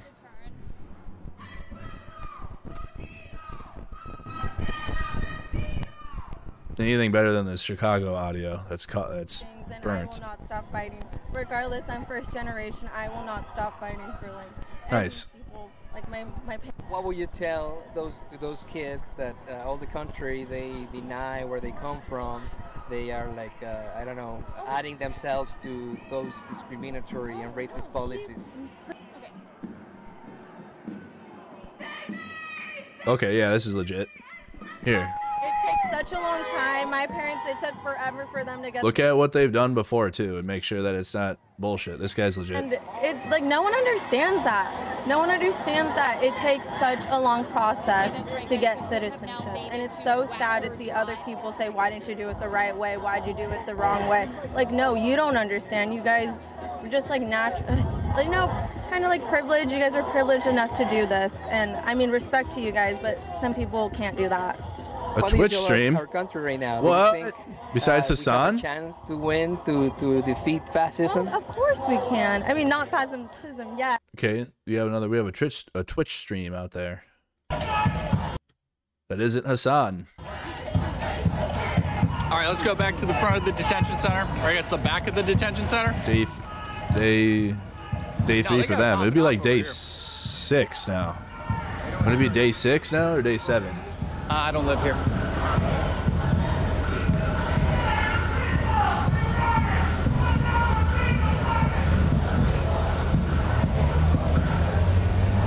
Thank y'all for popping off the go to mode in the chat. Thank y'all for. So it looks like a smaller crowd for now in LA, just outside of the federal building. This group, as traffic This is Chicago. stopped, cars are being forced to turn around. Again, right now we That's are something else. Drive. That is the latest here. Again, they are denouncing the ICE raids across the country, particularly in LA and in the South Loop last week, where an operation at an ICE office led to the arrests of several individuals, including a mother. They are here to protest that and again calling on others to join. For now, reporting live on Wacker Drive, Casey Cronus, Fox 32, Chicago. Wacker Drive. Okay, thanks.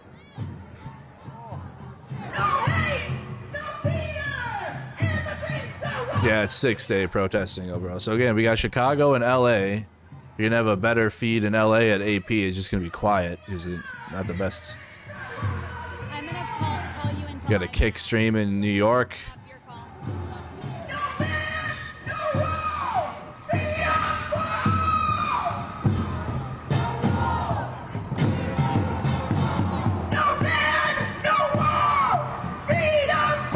Can you move the camera up?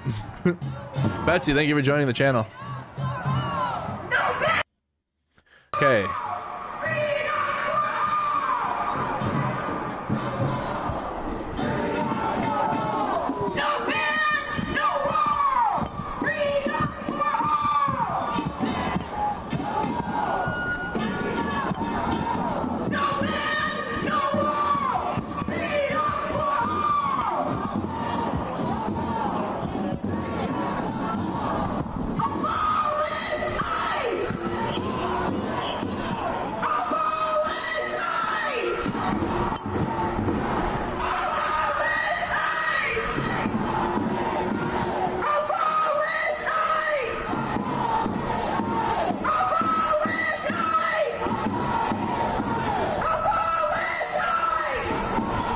Okay, so you see like the difference? And again, Chicago PD can be super militant. I've seen it. It can happen.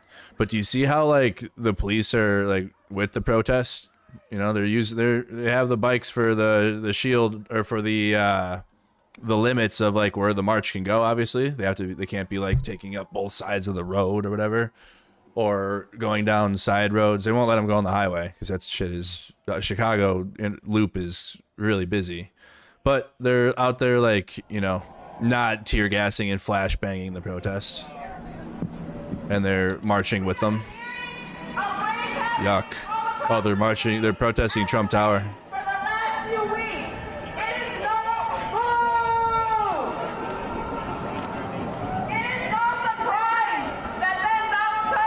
Would it hurt LAPD? They haven't even tried to. Like, they literally have been militant against the protests the whole time. But you know what? Despite the fact that they've No, ads are on because I'm not doing a breaking news stream. I'm not going to cover this all night tonight. I'm going to take a break unless it turns into, if it turns into anarchy actually, and like buildings on fire or something, I will. But I need a night. We're going to have a busy weekend with it. Ads are on unless it's breaking news. Like it would be breaking if I was covering the protests tonight. I'm going to be on my gaming channel tonight, I think, for a while. Unless, again, if it turns into anarchy, which it hasn't. There's no, date with Armory Forager. Yeah, I got a date with Arma. I want to play games for a while. Cleanse my brain a little bit.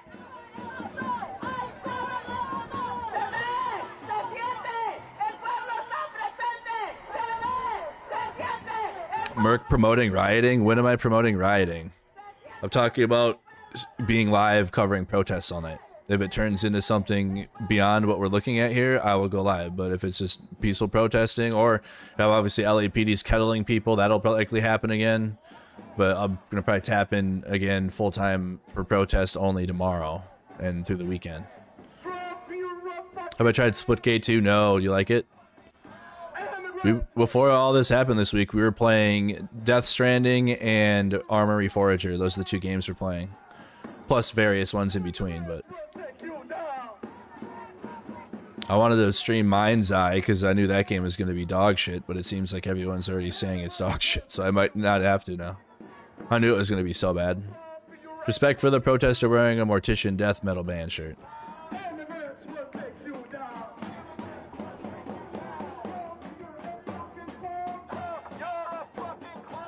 Let's just turn this up.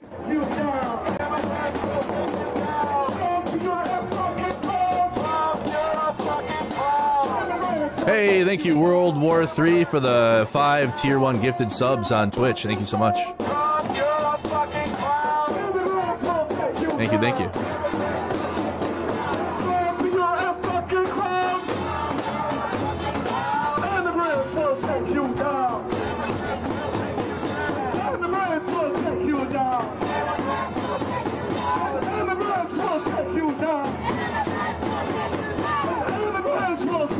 Would I consider the current Russian government to be fascist? Yeah, they're not communists. They're full-throated fascists in Russia now. The Russian Federation's fascist.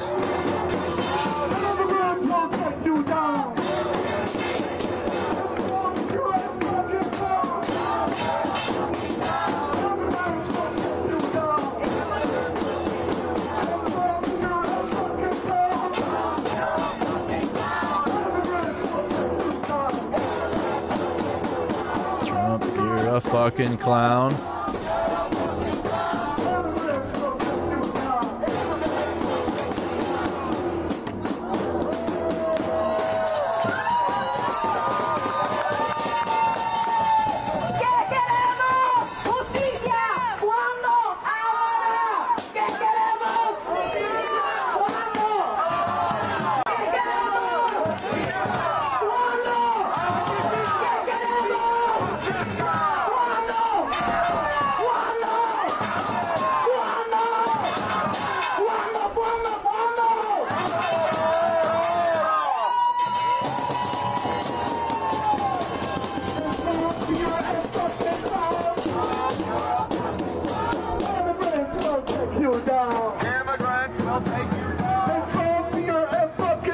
Okay, guys, this is in Chicago.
They have a whole drum line. Jeez.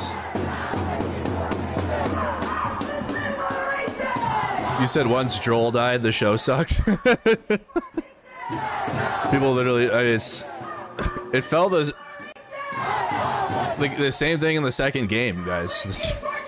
Same, but like the game still told a better story, like than the show did. Ellie was still skibbity young Ellie in season 2, and in the game, Ellie is okay. For example, like when Ellie finds out that Dina's pregnant in the show, she goes, "I'm gonna be a dad." In the game, Ellie is like, "You're a fucking idiot," and then she makes Dina cry because how mad Ellie is that she's pregnant, and like that she's gonna be like now you got a pregnant Dina in the apocalypse here, and Ellie is not happy because she's completely focused on killing everyone that killed Joel in the game. She's literally like, it literally makes Dina cry in the game because how mad she is. And in the show, obviously that's not what happens. Dina is the alpha in the show. It's weird. It's...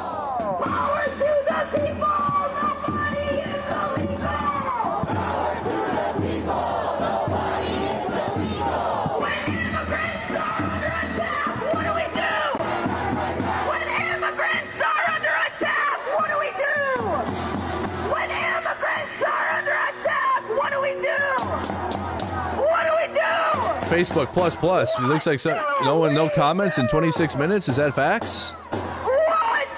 Facebook and no one's commenting over there. 20.5 hours since the last chat. That can't be right. That can't be right. What the heck?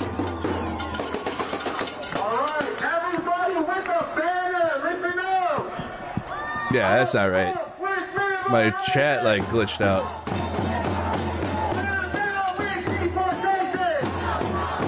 Okay, it's fixed now. There you go. No, you're good. No, I was glitched on my side. You guys are all here. I see you.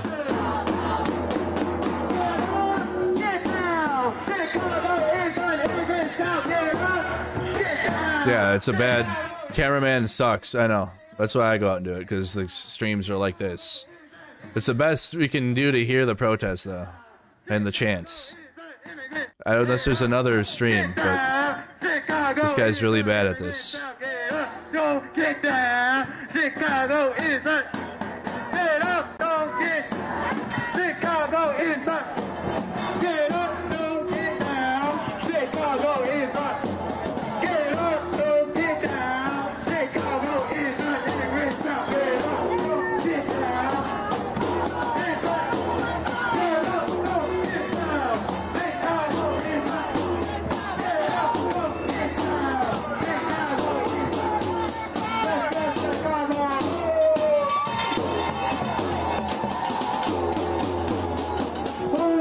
The people's feet.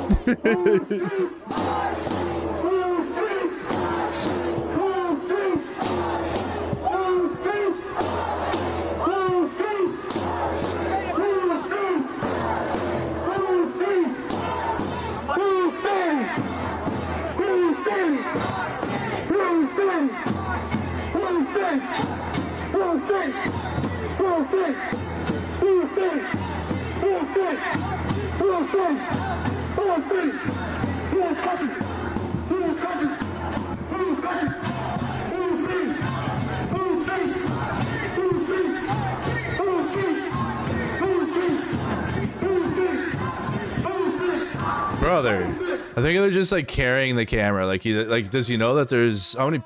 Oh, not many people are watching. 300 people. Maybe they don't care. We have more people here watching their feed than they have than their original feed. Just carrying that shit.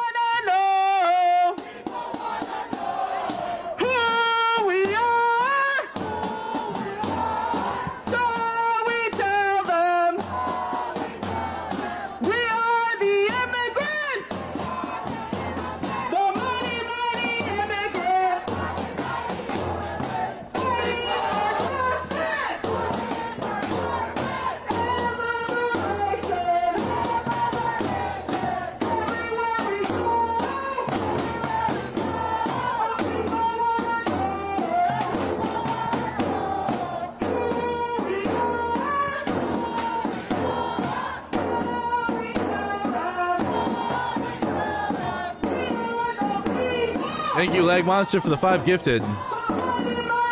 This is in Chicago. This is Chicago.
There's no other feeds I see that are legit up right now. This.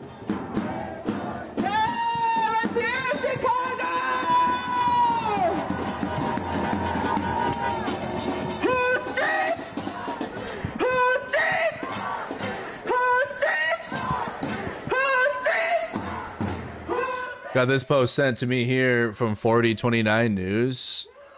Department of Homeland Security is notifying hundreds of thousands of Cubans, Haitians, Nicaraguans, Venezuelans that their temporary permission to live and work in the U.S. has been revoked and should leave now.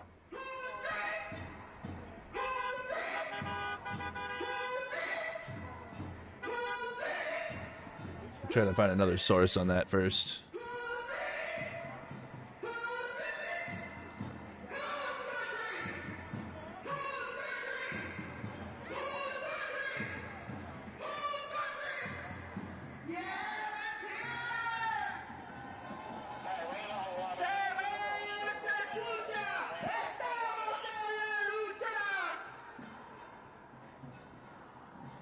This is from March 21st.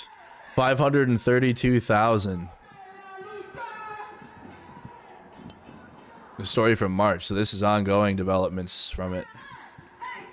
It's not like it was just announced after what's going on now. This has been in the plans, it looks like. Associated Press posted it in March.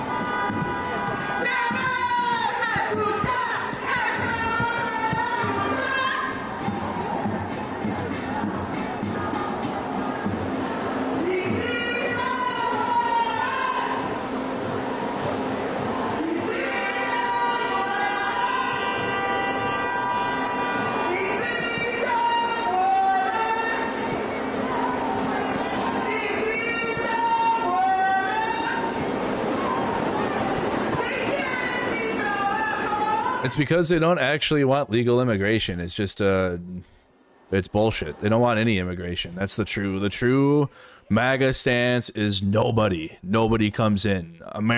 White Americans only. That's it. That's the actual MAGA stance, and everything else is either just lying to you or cope about what they truly want.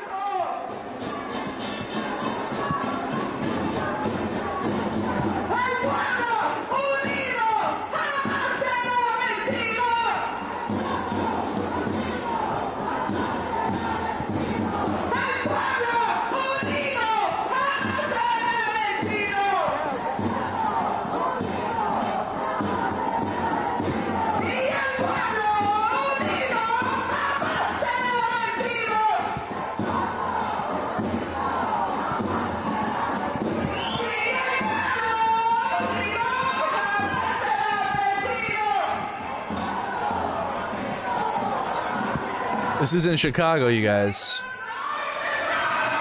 Another raid in Compton. There you go. We got ABC Chicago up top again. Once that camera is just not good.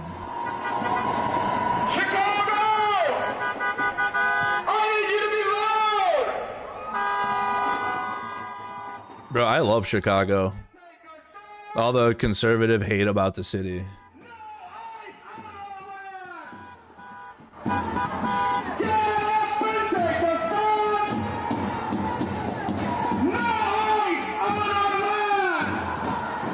Oh, they're gonna go probably to the... there's like one famous spot in Chicago to go and protest at the metro station, I think, right? Or the... not metro, the train, whatever it's called. What's that place that they go to in Chicago?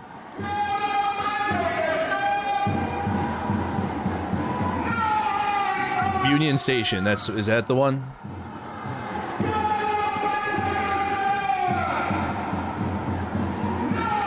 Millennium Union Station. Yeah.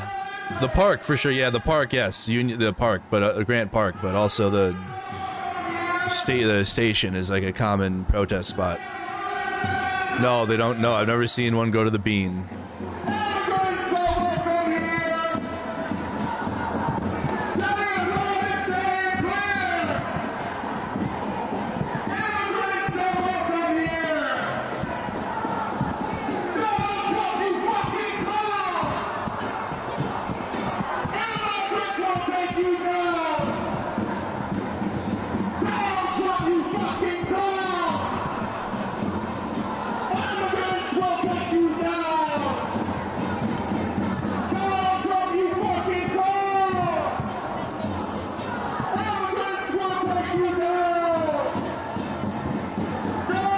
Man, dude, is this his cameraman's first day? Bro, what is happening? I'm gonna get sick.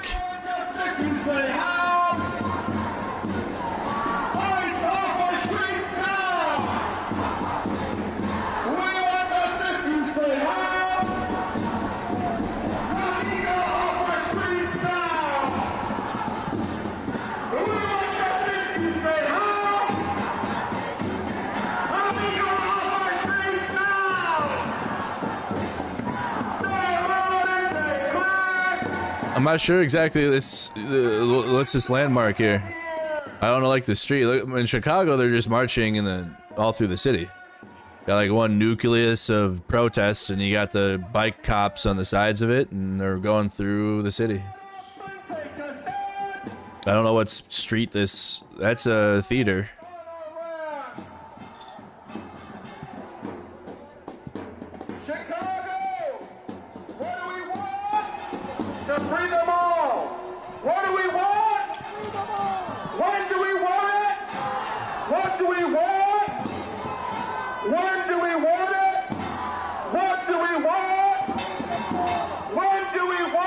That's State Street.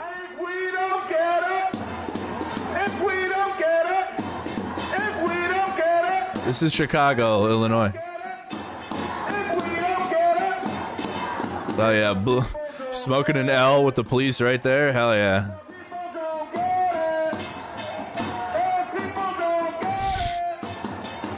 You gotta do it for everyone that had to go to prison for smoking weed. It's the ultimate one. Right next to the cops, blazed right in front of them.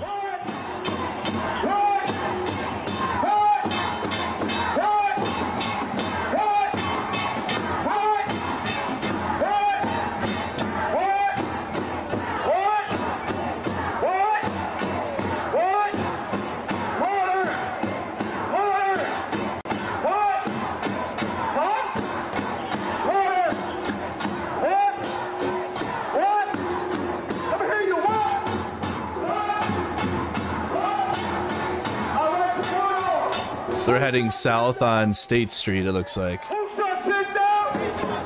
Who shall sit down? Who shall sit down? Who shall sit down? Who shot it down? Who shot it down? Who shot it down? Who shot it down? Who shot it down? We're young. We're strong. We're gonna rally all day long. We're young. We're strong.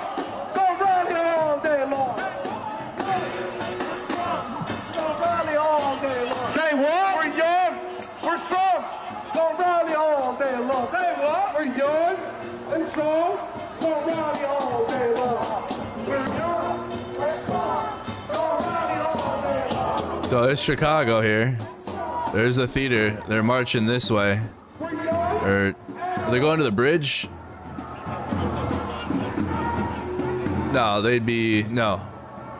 No, they're going this way. All right, Chicago, make some noise! Going down the street, heading in this direction. This way. State Street.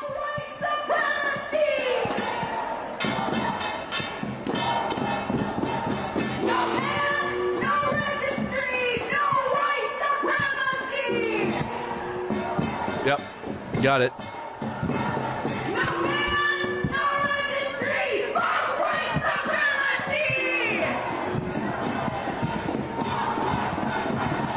Hello, weed is fun in Indiana. It's advertised all over, but it's still illegal.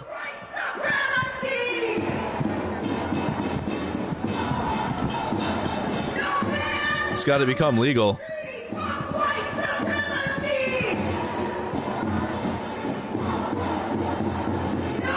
Thank you, Remy, for the gifted. Appreciate that.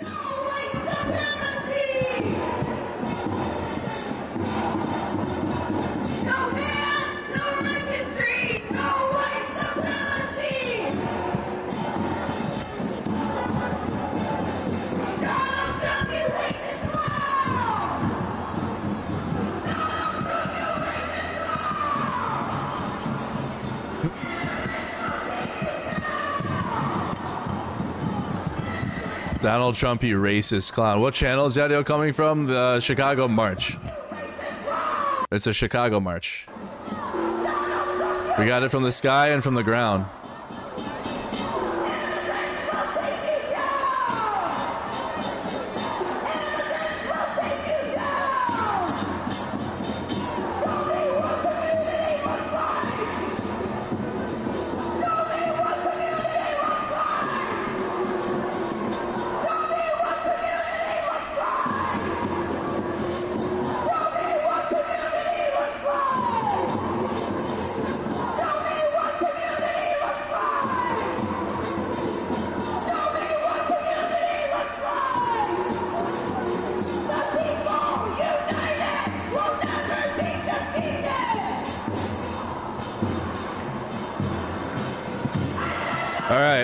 So you guys, that's going on in Chicago. We got a stream coming up at 6:30 in LA. But as I said, I think tonight is a good night to just kind of, for me, you know, do something else. Just is what it is. And be back tomorrow and for the weekend, because Saturday is going to be an extremely long day of protest coverage between myself, and also we're going to do nationwide protest coverage again all night and all day, as well as we'll watch the big, beautiful, dumb parade from home and not go, right, obviously, and take up tickets so we can see what happens in the counter protest from home. And also tomorrow night, okay? So tomorrow we'll be back with protest coverage at nighttime all day Saturday and probably Sunday too, at least from home. I'll be at home, but I'll probably be covering the nationwide stuff like we have been doing through the weekend. Tonight, guys, all right? Come over, Operation Inferno, Armory Forager. If you guys want to hang out in my stream and still hang out, I'm still streaming, just different content. Okay, we're going to be on my gaming channel in a little under an hour, so that's why I'm calling it for now. If it does turn into pandemonium tonight, and not like just the LAPD dicking with them, like I'm talking like what we saw in Compton or whatever, like we'll tap back in. But I'm thinking it's just going to be the LAPD will be messing with the protests still, but I need a night away from it, okay, just for tonight. But if it does turn into something bad, then I'll come back live, of course, and we'll cover it. But I'm going to be over here, so come and find me over here on my gaming channel. Super easy to find, okay? Mercado Gaming, just like Mercado Media, but Mercado Gaming instead. And we're going to be on this channel, you guys. So come on over, check it out. Thank you to everybody for tuning in today. We covered a lot of different topics. We talked about California Democratic Senator Alex Padilla getting handcuffed. He didn't get detained or arrested, but he got handcuffed. And then Trump's approval rating tanking. We tuned into the press conference, not the press conference, sorry, the House committee questioning of J.B. Pritzker, governor of Illinois, as well as Tim Walz and Kathy Hochul from New York. So check that out. Did some various stuff today. Also some protest coverage here at the end. But I'll be back with full protest coverage tomorrow, guys. And again, I'll come back again if tonight, if anything gets out of hand. But expect me on my gaming channel. Come on over, Mercado Gaming on YouTube, Twitch. I might unlock 1440p streaming on Twitch, so it might be a multi-stream for gaming there soon. But for now, it's just on YouTube. So come on over and check me out. Same with Facebook. All right. Have a good night, you guys. See you on the next one. Thank you to everybody. 10 new members on the stream. Everybody that subscribed, all my mods, everyone. Have a good night. See you tomorrow. Peace.